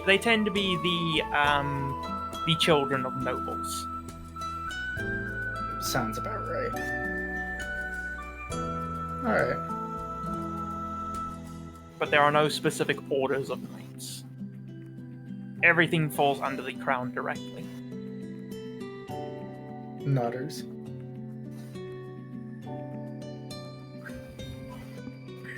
All right. So you continue tailing him as he gives a greeting to the knights, and then he says, "Is the commander still in a mood?" "Yes, sir. He has been quite harsh with punishments today. He's convinced that Elerian will be attacking any day now, and any lacking in the order of the fort is being quickly crushed." Elerian hasn't moved out since they broke our siege of them. I don't think they have the men or the resources to even make an attempt on the Dread Keeps. Oh my god. But if the commander wishes the fort to be ready, then the fort will be ready, even if it is for the birds.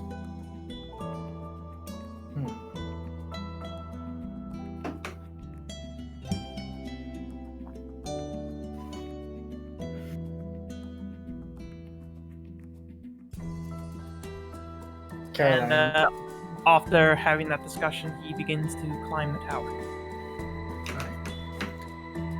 Caroline is going to keep tailing him, seeing if he potentially leads to any sort of commander's area.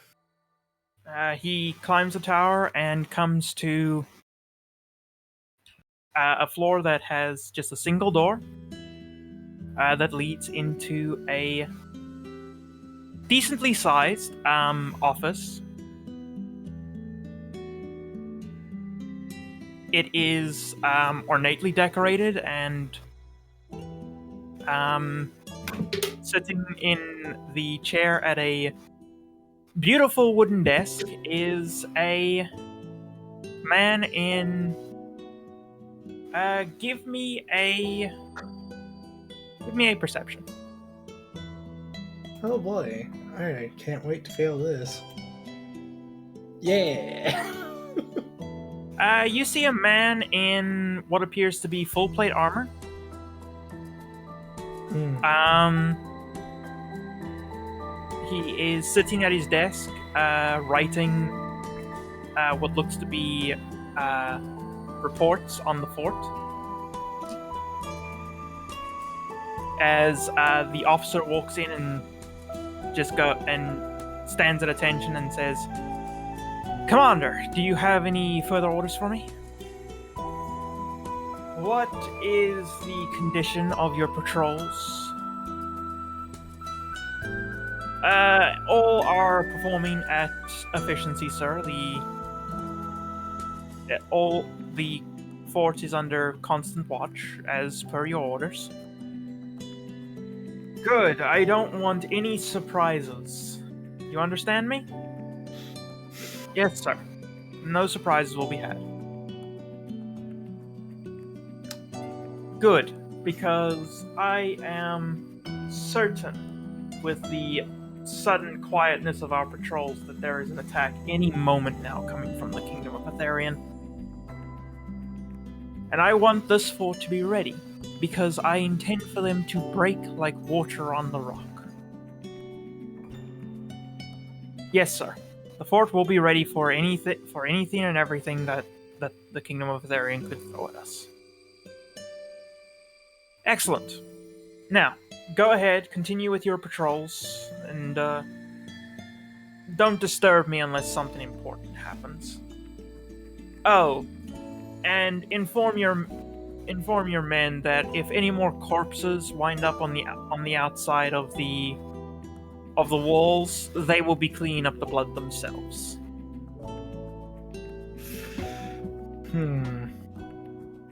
Yes, sir. Of course, sir. And the officer gives a bow and then leaves the office. And the commander goes back to writing his report. Caroline is gonna try to quietly peek over and see what the commander is writing about. Because she wants to be a nosy little bitch.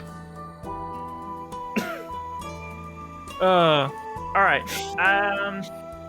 He's not being a menace, so he can do this. She's being nosy. Yeah.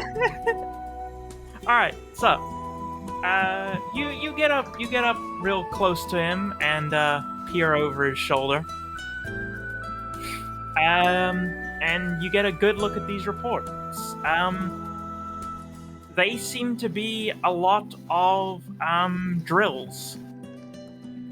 Reports on drills. From the amount of time it takes for the alarm to be raised to how long it takes for the actual soldiers from the encampments to reinforce the fort. So And, from alarm links to reinforcement, right? Yeah. From the amount of time it takes to sound the alarm and how long it takes for the reinforcements to reinforce the fort after the alarm has been sounded. From the time Does it that does it specify how the alarm is raised? It does not specify how the alarm is raised. Okay. It simply refers to the drill in the sounding of the alarm.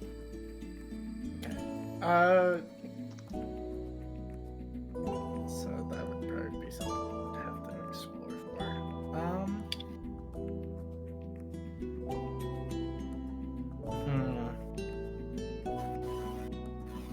is the door to this guy's office shut? Because this is gonna probably get real awkward for her trying to leave.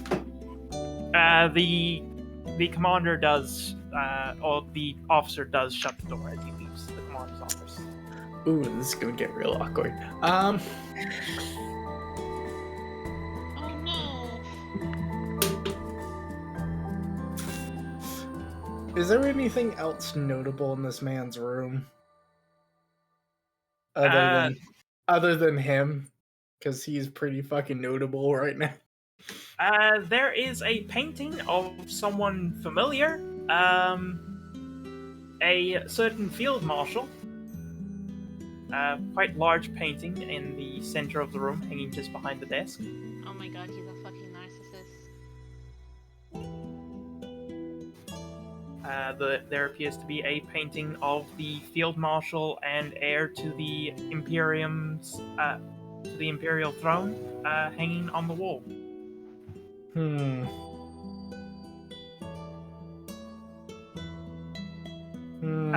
Outside of that, you're closer now, so your perception check will actually be good enough from before. Gain a closer look. You can see some magical runes on this commander's plate. Can I do a Arcana to figure out what those magical runes might be? You can indeed. I'm not good at this, but I'm still gonna do it. You've seen enough of it because Rivius has it. This is +1 armor. Lovely. So I'm still invisible, correct? I assume so because this man has. Yes, you are not yet uninvisible. You still have about 30 minutes still. Wunderbar. It's an hour, right? Yeah, Yes. it's 1 hour. Yeah, so you have about 30 minutes.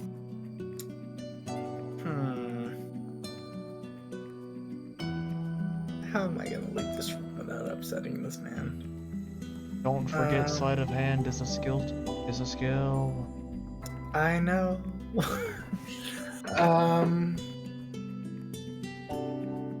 Skill monkey. I Kill know. monkey, go bird. There's a part of me that still wants to fuck with this man, but I know that's not a good idea. You literally just said you don't want to upset him. I know, but there's a part of me that wants to, but another part of me that's like, that would be a Bad idea. But then again, I also snuck into a camp full of psionics and I didn't give a shit, so I'm kind of like, Admittedly, at the time, you didn't know that they were all psionics. Admittedly, yeah. Well, but she also knows that someone in this fucking hellhole is psionic, but she also has a ring that protects her, so people don't know she's there. So. Oh yeah, that's an interesting point. Give me a perception check.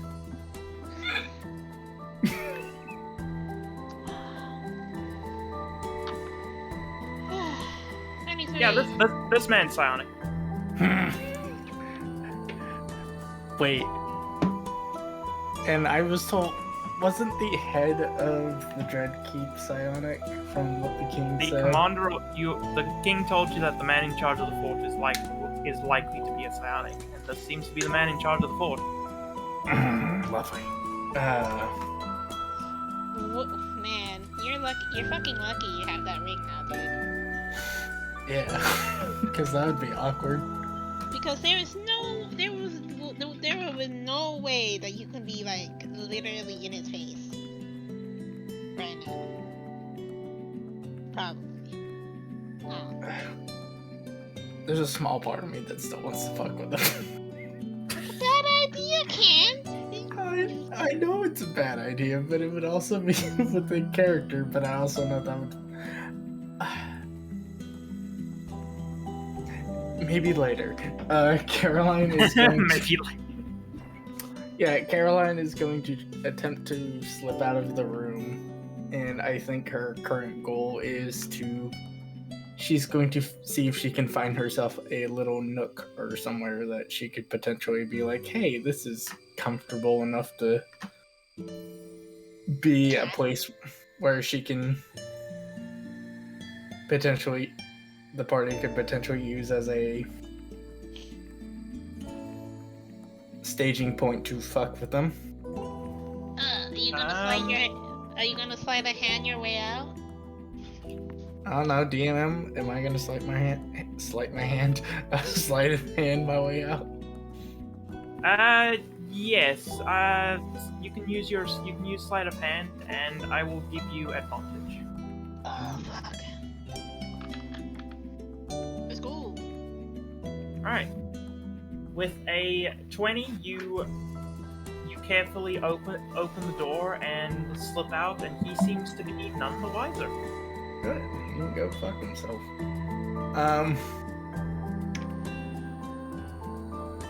Yeah. In terms of places, it seems, with how stocked it was, it seems unlikely that the storeroom is going to be visited again anytime soon, that you initially came in at, as well as the animal storeroom. They seem like they would probably get the least amount of foot traffic of places that you have seen so far. The most that seems to go past is the occasional patrol. She will make note of that.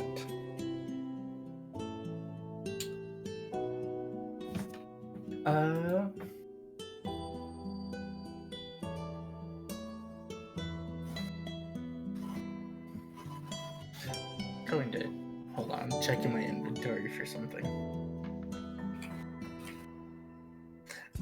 Okay, I don't have anything. Good to know.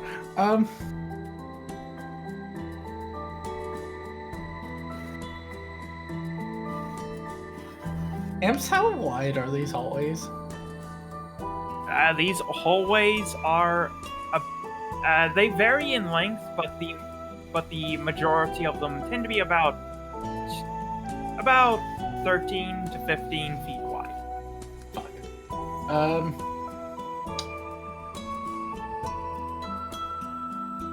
So there are some that are significantly smaller that only come to about 9 feet wide, but the majority of them are about 15.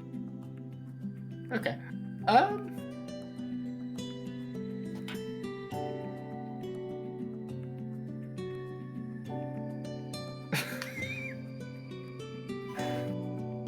So while she's patrolling around and she finds one of these smaller hallways, could she perhaps come across a patrol?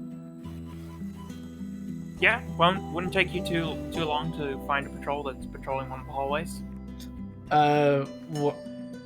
Would they be going down one of the smaller hallways by chance? If you're looking for a group of guards going down one of the small hallways, it wouldn't be too hard to find a group that's moving towards a staircase, which that hallway tends to be a bit narrower, yes. Oh, going down the staircase? Heading towards the downwards. Okay. How wide is that? That comes to about 9-10 feet wide. Perfect. I don't know what you're playing here, and I'm a little bit scared. So I guess we'll see. I completely forgot I had this. What do you mean? What?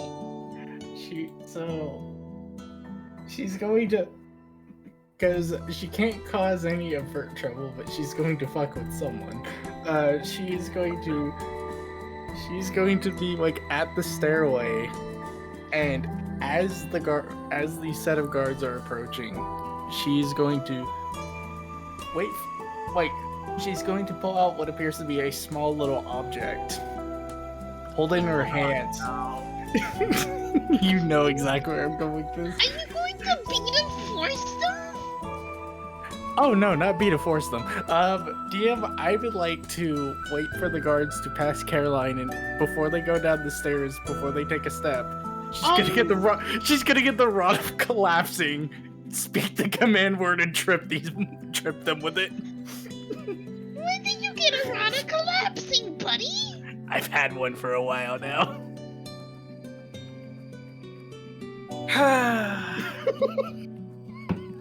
Okay, what does the rod of collapsing do? Hold on, I have to, hold on. While holding this 10-foot pole, you can use an action to speak a command word to cause it to collapse. A 1-foot rod for ease of storage. The pole's weight does not change. You can use an action to speak a different command word and cause the rod to revert back to a pole.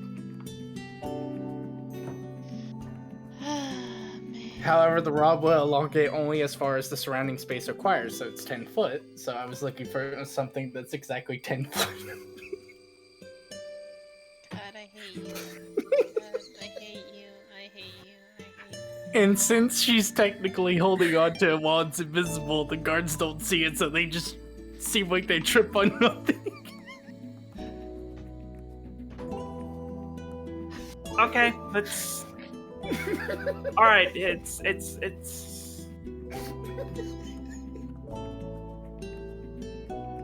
And you're doing this at the top of the stairs, right? Yes. Man. All right. Voice. I can hear the disappointment in Nymph's voice right now. I can't believe you fucking fucking I warned you about the fucking stairs, bro. On these motherfucking I hate it here. I've known you So. for 4 years.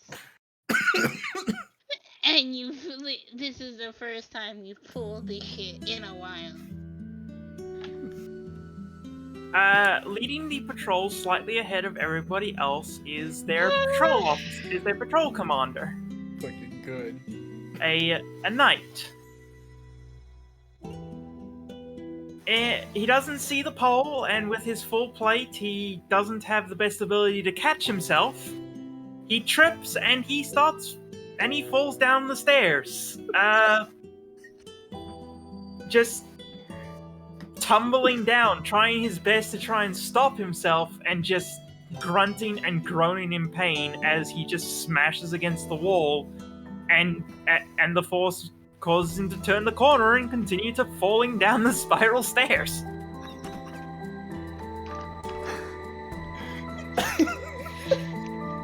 He eventually comes to a stop at the landing for the next floor.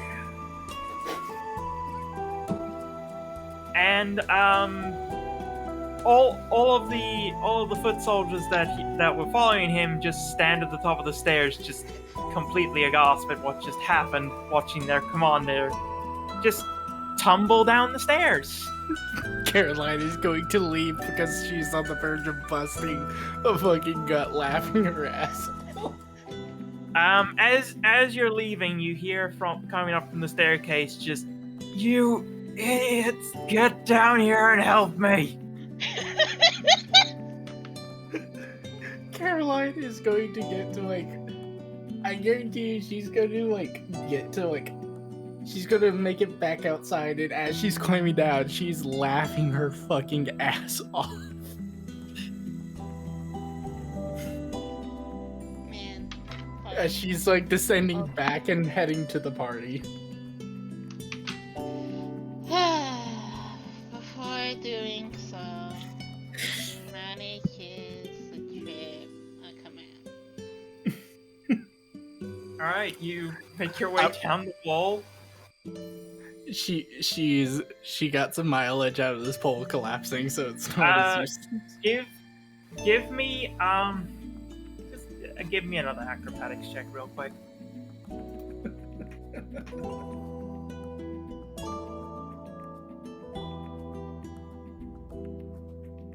Yeah, you don't have that much trouble making your way back down the wall. You know a path now. Yeah. Hey, as Caroline is like gets back to the group, she's like visibly like crying clearly from laughing as she's just like laughing her ass off. What in the goddess's name did you do? And she's like, she like takes a moment to like take a breath. It's like, you have no idea how wonderful stuff can be pulled while you're invisible. It's so good. That doesn't answer my question. And it really doesn't answer Rubius's question. Oh, and she will hold out the retracted form of the staff, so it looks like a little wooden stick. She holds this out. So do you know what this is? Do I know what that is? DM. Arcana check. I mean, Right now, it just looks like a pole. You'd have to Arcana check it to know if it's a magic item. okay. Yeah, you both know that that's a rocket collapsing. Oh, the guy. What, did you trip someone with it? Yes. Enlighten me. What did you do? How did you trip someone with it? Well, you see, certain stairways are only a certain distance, and it really helps if you don't know that it's there and you're in very heavy armor and trying to look presentable to your men. Well, regardless of whatever you did, despite me telling you not to mess with people, They what did didn't you- see me. They didn't see me, and I didn't hurt anyone. So That's it, not the point, but okay. I feel like that is perfectly the point. But Unfortunately, she did not get caught, so she is still in the See. limbs of don't mess with people. Unfortunately. she points to Rubius. She's like, "See, Rubius understands." I understand, but I'm not. It's not. I'm not happy with what you did. I don't personally care if Paranoia. you're happy. Paranoia is not going to be our ally this time. Paranoia will only make things hardest for us in the long run. But did you find somewhere for us to stay for the week? Well, it seems like the patrols tend to avoid the storerooms that they first crawled in, so that would be, for now, a reasonable base of operations if we chose to stay inside the Red Keep. As for the paranoia remark, I feel incredibly hurt because they seem to already, or at least the commander of the keep seems to have an inkling that the army is coming, though he is not sure if he seems to be the only one absolutely certain, and not his men. But We'd probably let the king know that the head of the garrison expects an attack. Mm-hmm. true, but I still feel like that it is still a good opportunity to ensue some sort of mischief and chaos with them. I am not saying doing anything overt, obviously, if I manage to not be seen. I can still mess with them and not compromise the objective of our goal. Plus, I mean, was nothing wrong with having a bit of a laugh, I feel. I'd rather us err on the side of caution this time, as we are the attackers, not the defenders. I don't know. I still feel like we did a lot of attacking during the night raids on the camp on the other side of the bridge. Well, as in we're sieging them this time. We're not True, defending. You're not defending an objective. We were not defending a point. We were attacking a point this time. True, but Plus, they're probably on. Plus, the old field marshal's probably onto our tricks by now, and they've probably been and others have probably been informed since the whole psionic thing. But I mean, so long as I'm invisible and have this ring on, I can make it seem as though this is just normal incompetence on their part.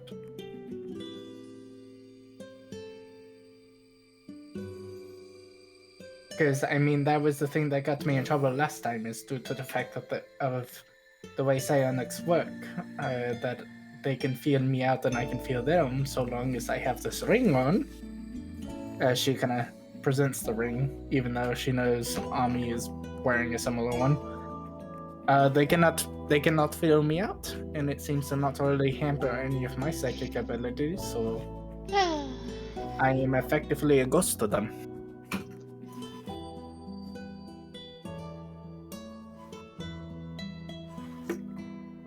And besides, wouldn't preempting the sabotage we wish to perform on these people be preferable? Perhaps testing the fortitude of these men, as well as not just their structures, but also seeing if there's any potential weakness in the men themselves. I'd rather us not give any chance to potentially tip them off that Elerian is doing anything. I mean, again, I am invisible, and so long as I don't do anything to break the invisibility, it could just seem as though it is just pure incompetence.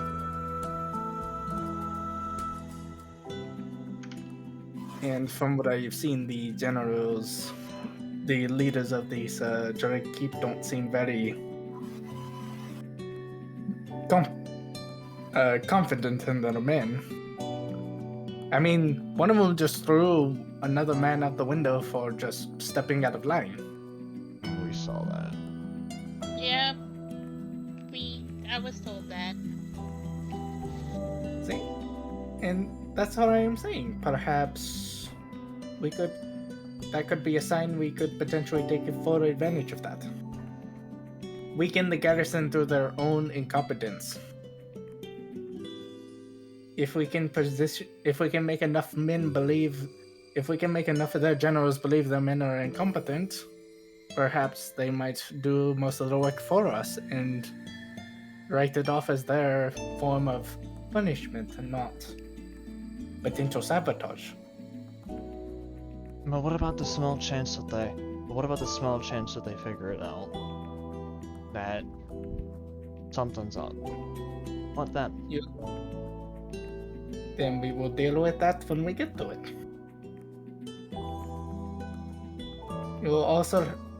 You seem to also forget in war you also have to take some chances and risk. I am well aware.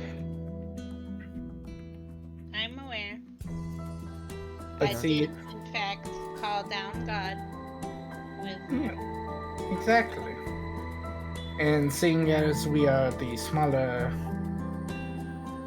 number of the bunch, it would probably be, I am not saying we have to do it all the time, but small opportunities to perhaps sabotage the morale of the men is always preferable. Plus, I mean, I needed a good laugh anyway. And it was a good laugh. You should have seen that man tumbling down the stairs. It was quite hilarious. His men didn't know what to do. As someone in full plane, I don't think I would enjoy it. Well, I mean, I didn't do it to you. Plus, I mean, it would be really hard. You're quite small. I would have to get really low to the ground.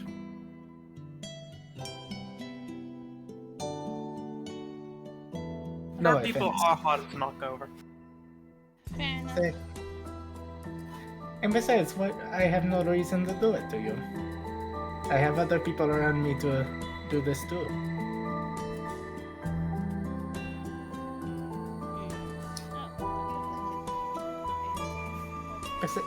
Besides, it's more funny to see the pompous assholes that run the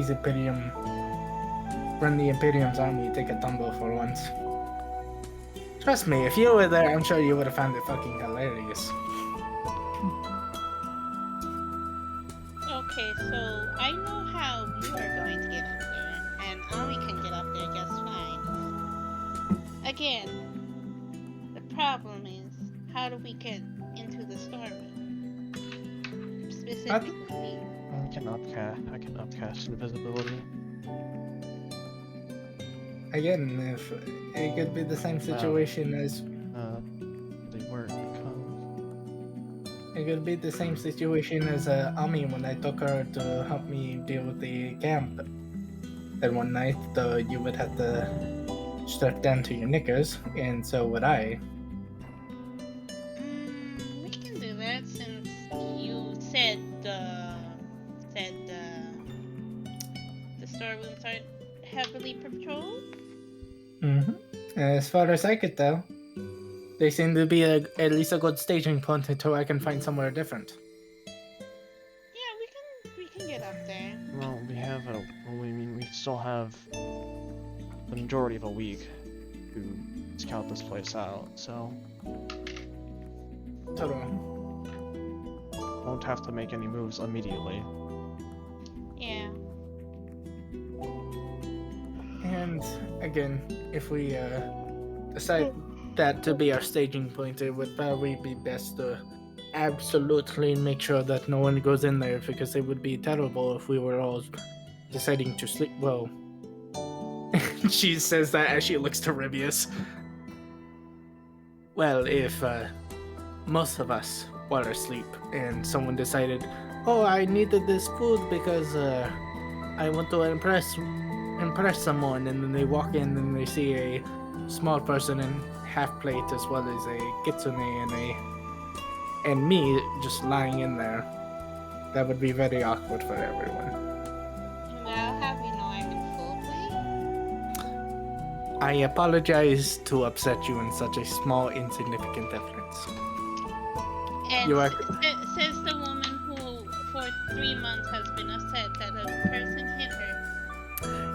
I will have you know that it Yes. makes Uh-huh. it- Yes. I will have- Mhm. you don't know what it's like to be hit. Oh, By someone you were just having a want conversation with. you want to know what it's? You're telling me I don't know what it's like getting hit? I am talking to Rivius. I am not talking to you. You are like paper. You will get hit easily. I am talking to the small person right here wearing the full metal plate. Oh, boo-hoo. Look at you. Oh, no. Oh, boo-hoo! Person who doesn't spend any money gets hit. Oh, my God. My Yes. financial situation has nothing to do with the situation. Bullshit. You could easily buy +1. Anyways, let's continue. About shit I mean, not when you guys were at the bridge, I don't think. Which is when she got hit. No, she... Anyways. Yeah, she got hit at the bridge. I think it was I don't remember. It was the one she brought Ami with, or it was the one after that. I don't remember. It was when we were on which our way one. back to Elerian. Yeah, Yeah. that's right. Because she wanted to fuck with the field marshal, and it kind of... And then he bopped you. Yeah. Anyways, let's continue. So, what's the plan now, Bugs? Probably scout the border over the week. And figure out the best place to set up for day of the siege. Yeah. Agreed. Is It would be one of... Because Go ahead. again, I didn't buy the Helm of Teleportation for nothing. Should things go absolutely and completely wrong, I can always just teleport us out. So, the question would be, how close do you want to... should we be staying towards the Dread Keep in case the off chance that they might spot us? I feel like if we were going to have been spotted, I think we would have been spotted already. As long as we just, Okay. as long as we stick to staying out of line of sight, it'd be okay. Yeah, you could easily take cover behind some rocks near close to the mountains, close to the foot of the mountain. Well, I mean, if you want to set up camp for now, we can. That would be. We could do that, and Or if you want, I could go back in there and, depending on how often you feel like turning me invisible, I could always just go back in there again and I'll go through Same just way. August. I mean, Detective I just- records I could use. I mean, you are the mistress of invisibility to me. I can't do it on my own. I mean, you could. It'd just be slightly less easy. True. But I prefer to trust the person that can just do it at the snap of a finger. It's not really snap of a finger, but sure. Yeah. Like that. I don't know how your magic works.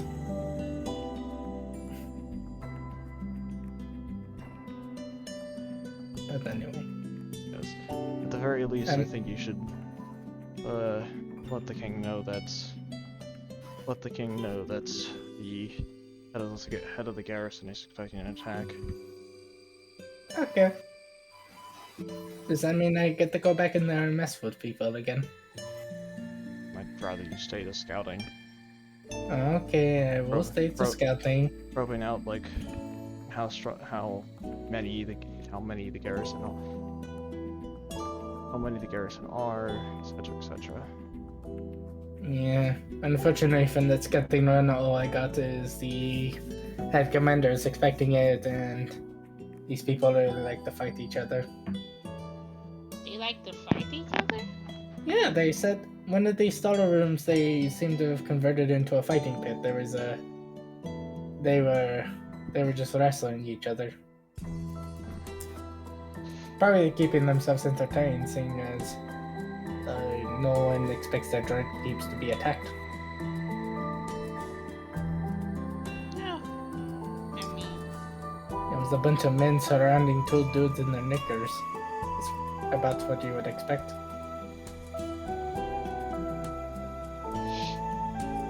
alright. Alright. Revius is slightly interested. He's slightly interested. He's not that interested because it's wartime and you'll rather kill them. But you know, slightly interested. There's a twinge. There's a twinge of interest. But, alright. And she will pull out the sending stone for the king. And she is going to send a message to the king.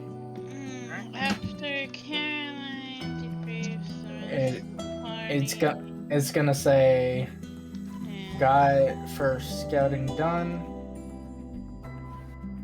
They aren't fully expecting it, but head of security is expecting something from. they are okay. Yeah. So got first scouting done. They are. They aren't. fully They expect. expecting, They fully aren't expecting, but the but head of the keep is expecting something to happen. something to happen. That's 1, 2, 3, 4, 5, 6, 7, It's 8, 9, 10, 11, 12, 13, 14, 15, 16, 17. Yeah, that's 18 words.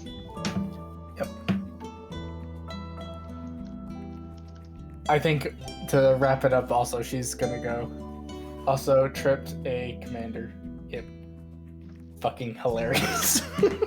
Also tripped commander. Fucking hilarious. Yep.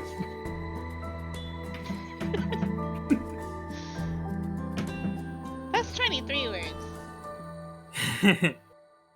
Yeah. Can't be bothered to make up 2 words. La Mayo.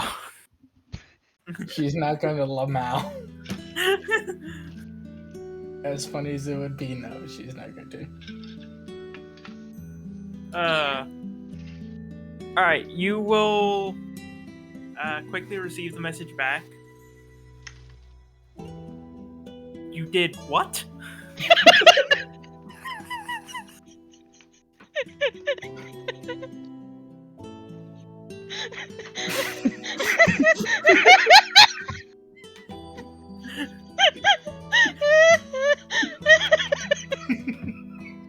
After that, he'll just say,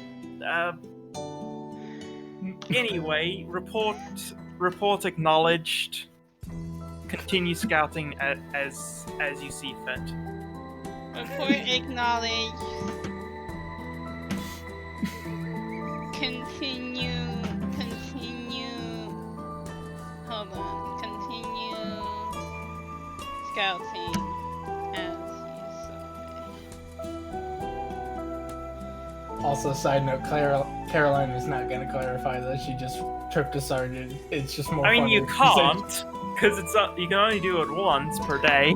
I know, but she's still not going to clarify it, even if later she could. She's not going to. She just wants to. Just the king going like, you fucking what?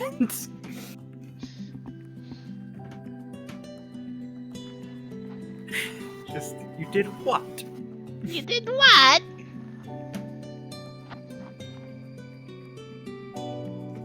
And yeah, that's his message. Yeah, she'll report the message to the other two. See, even the king found it quite hilarious that they tripped someone. Sounds He has a good- more questioning than. Ah, Yeah, he seems confused on what you did. nah. I'm sure he would have found it hilarious if he saw it. Anyways, okay. We continue scouting, Bob? You continue scouting or what? I would love to continue scouting if you wish for me to do it again. Good with me. Alright. Yeah, she kind of like she basically just kind of presents herself for Ami to turn her invisible again. She just grabs her wrist, makes her invisible. Let's go. There. Another hour. Oh, you're so sweet to me. She makes her way back into the drink. Alright, so you make your way back into the Dread Keep. I take it less shenanigans this time. I can't promise anything. Alright, give me a perception check.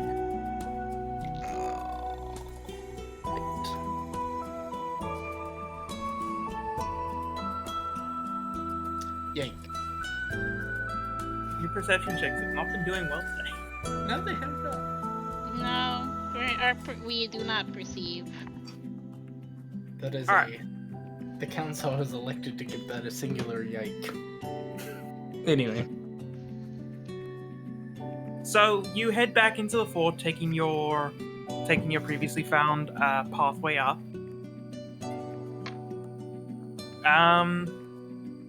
And you start scanning out the sections of the fort that you weren't able to cover before, as much as you can. As you scout more, you get a general sense that continuing the theme of, it seems as though a lot of the command structure of the lower ranks is dominated by a sense of fear. Sounds about right.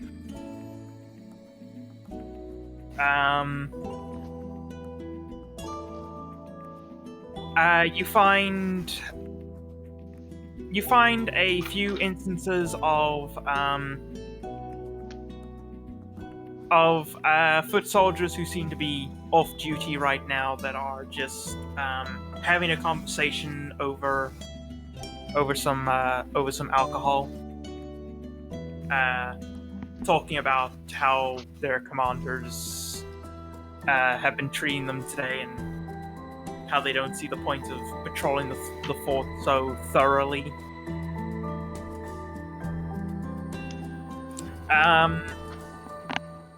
You get a basic sense of the garrison with this scouting mission. It seems as though the garrison is pretty small, as it currently stands. Probably maybe around 200 troops.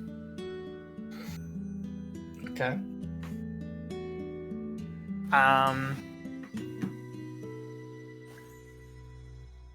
And they pretty much are patrolling the fort 24/7.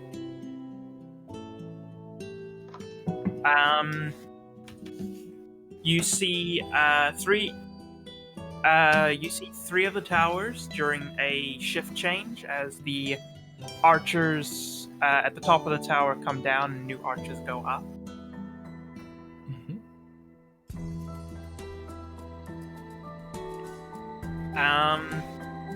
And outside of that, nothing much interesting. You get a sense for the layout of the fort as a whole. Lots of wide corridors that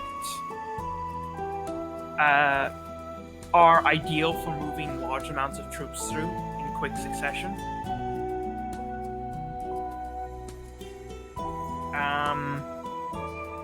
And you're able to get yourself up one of the battlements, and you do find that at the top of the battlement you climb, and you can assume probably the rest, there are several ballistae that are aimed down towards the front area of the gate.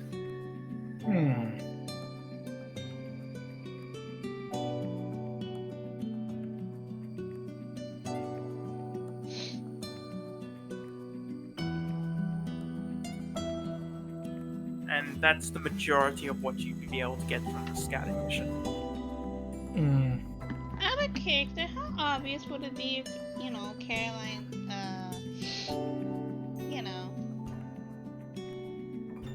Tripped another officer?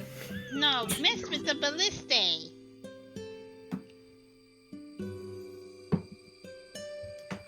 Depends on how she wants to mess with it.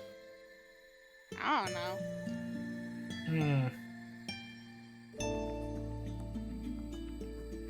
Trying to think of a good way to mess with a ballista.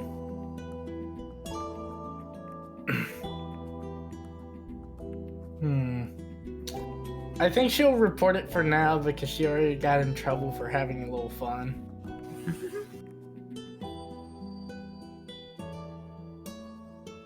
Gotta spread the trouble causing out over the course of the next week. Yeah, and I assume she didn't see any more opportunities to fuck with people.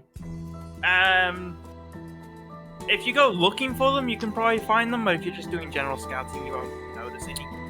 I think towards the end of her invisibility, she's gonna see if there's any, on the way out the door type of fucking with people. Alright, let's see. What is she doing? Sorry?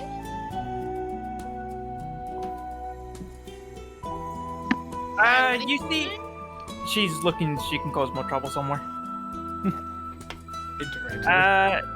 You see a few patrols, but none of them are near anywhere where you could cause any particular trouble with another tripping incident. And you do know that your invisibility will be running out soon, so you won't be able to trail one till they get to a narrow hallway. Could I... This is a long shot of a humor, but I still think Caroline might attempt it. Okay. Is there a way for me to put one of the beads of force down, but in such a position that it's you don't see it until you step on it, and it's effectively a landmine?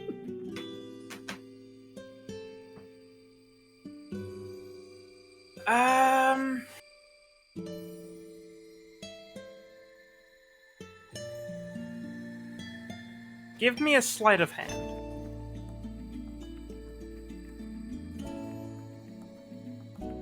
Fuck. No. That's It's not the sleight same. of hand. It's the same round. It's the same roll. Yeah, it's the Same. Well, yeah, the same modifier. So. Not- can't really find a spot that you think would be good enough. Like you could shove it in a crack, but there's a chance that you doing that will set it off yourself, and there's a chance that if you put it too deep, then them walking over it won't do anything. Yeah, she'll have like a moment where she's just like, I can do this, and then when she realizes it, she's just come back. Maybe next time. And she makes her way out. A bit more disappointed that she can.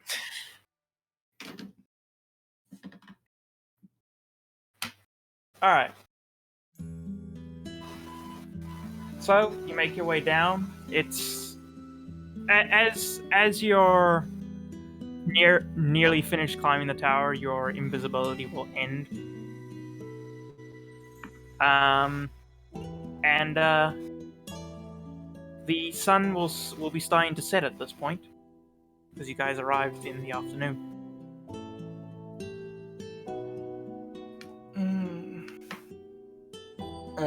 As Caroline makes her way back, when Caroline makes her way back, she's going to report everything she saw. Alright. And then just kind of look at the sunset, well, the sun going down, and kind of.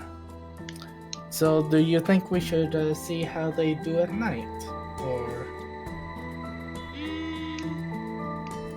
I can watch them. I can watch what they do at night. I mean, I can always do one before the road. After all, they might be a bit more vulnerable to probing. Plus, I mean, most of the guards probably aren't going to be fond of. Oh, do you get night duty? And then it's like, no, but I have to stay up because I am so tired. And then it's like, but you do because you'll never know. No. And she's saying, as she's saying this, is like doing like little mocking motions. I'm sure there's. Yeah, you can do one shift and then you should probably get some rest. Yes. But no what- funny business. We'll see what I will see what happens.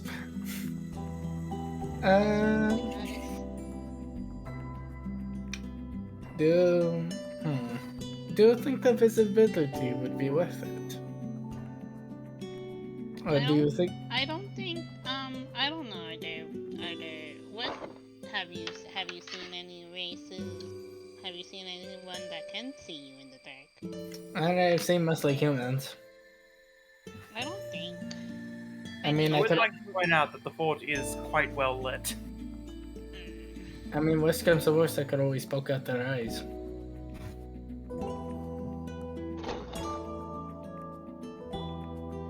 That is obviously a joke, somewhat. Yes, I know. I'm just like, I don't know if it's invisibility is worth it or not. I'm not the one with that kind of magic, you know. Oh. And Caroline will look towards Ami. What do you think? Oh no, I have one more slot for today. One more second level for today. I mean, then that. I mean, it is ultimately up to you, because I mean, you're going to be the one that has to be like, oh, bippity boppity boo, and then you're invisible and no one can see you. I'm aware. The question is, do you want to? It's more information for us, so may as well. Alright, well, I can get the scouting done, and you can rest up, and she kind of looks towards Rivius. I have no idea what you do now that you don't. Keep watch. Read the tome. Watch the moon. You know, Is there actually anything in that book you read? my spells. So you just read spells. I also just do a little journaling. Do you write anything interesting? Mostly your shenanigans. I feel quite flattered. So I can tell others not to do whatever you do most of the time. You sound like absolute. You sound very fun at parties there, Rubius. I don't party anymore, no. The last time I did, I got into a warlock pact. And you have proven my point. Go do your scouting. Alright. She kind of waits for Alright. to turn invisible again. Invis. Alright, so. Caroline, once again invisible, makes her way up into the keep. And, yeah, give me another perception. Okay. I wasn't sure if that was going to be one of those where it's like, and next time, but... Let's get this out of the way quickly. All Alright. So, you climb up the tower once again. You're starting to get quite used to this line.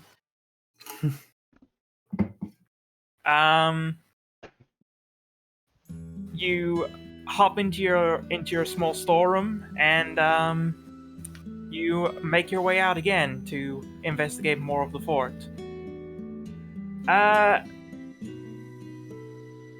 There are a decrease of the amount of patrols that you see. Not a significant amount, however.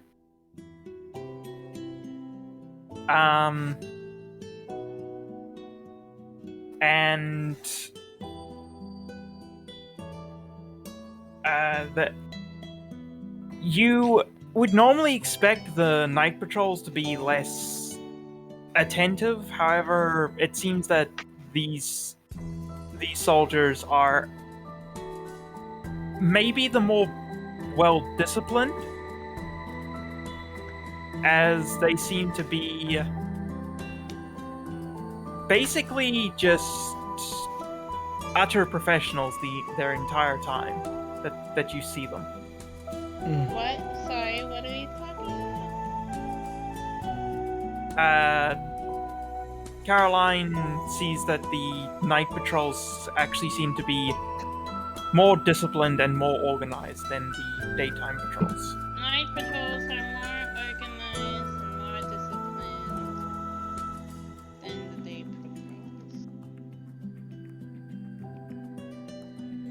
patrols. Okay.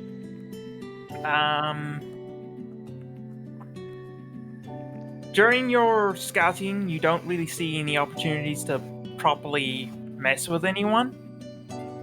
Ah, you're very thought ahead. They keep in tight formations and they are very precise with their stepping.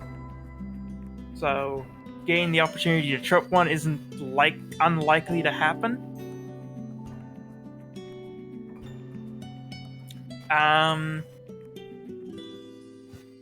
You continue your head count, continuing to count towards your assumed garrison of approximately 200 men. Question, Imps. Yes. Do I happen to see the fortress commander again anytime, or is he still vibing in his office? From everything you can tell, he seems to spend most of his time in his office. Okay.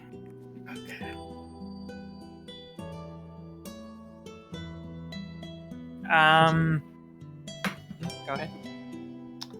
I was gonna ask, is there any location that seems like it would be considered some sort of barracks or anything? You've seen two areas that seems to have a lot of guards going in and out, so you can assume that one of them is likely a barracks and maybe the other a mess hall of some form. Anything that would do I say anything that might be considered the commander's private quarters? From what you saw, that's likely attached to his office. Ah, fuck.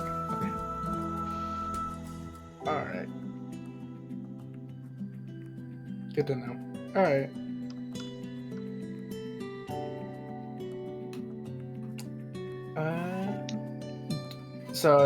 I don't really glean too much information other than more than the people patrolling. Yeah, you get more. You get a bit more of the layout, and you get a better idea of the current garrison. Okay, that works. Nothing particularly special, just some more useful stuff. Sounds good. All right, and you eventually make your way down and get yourself back to camp. Yep. And Caroline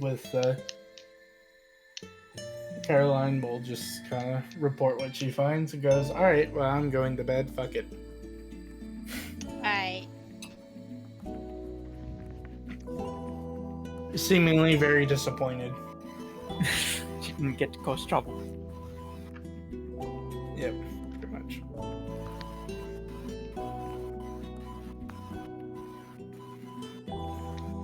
Alright.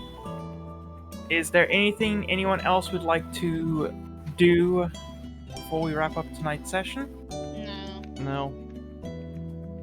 Alright.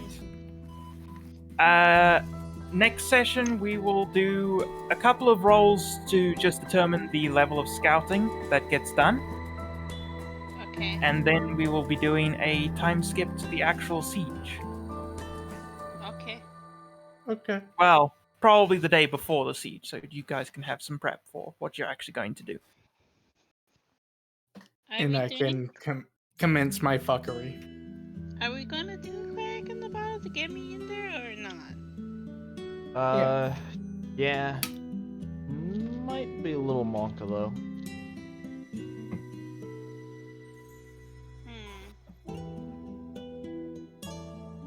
Because if we can have a little room, I can take 10 minutes taking off. Take another 10 minutes putting on. I don't think.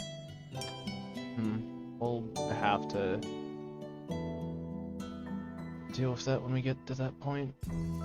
Yeah. Ultimately, you guys can do whatever you find the most fun. I mean, Caroline could always give Ami the flying boots. Ami can turn Rivius into the gas, and Caroline could just climb her happy ass up while Ami just flies up. Now here's the thing though, we don't have a scroll for a gas station. I thought Ami knew that spell. I do. I learned it. See there, yeah. Probably should have in hindsight, because we just have to prepare it for the day. That means we have to prepare it. Use it, but... I mean, it's the day before. If we can just get you in there, then if we can rest up with no trouble, then you can switch it out for something later. Hopefully. Hopefully.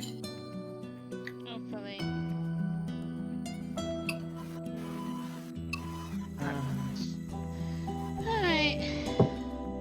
Alright. Alright. All left.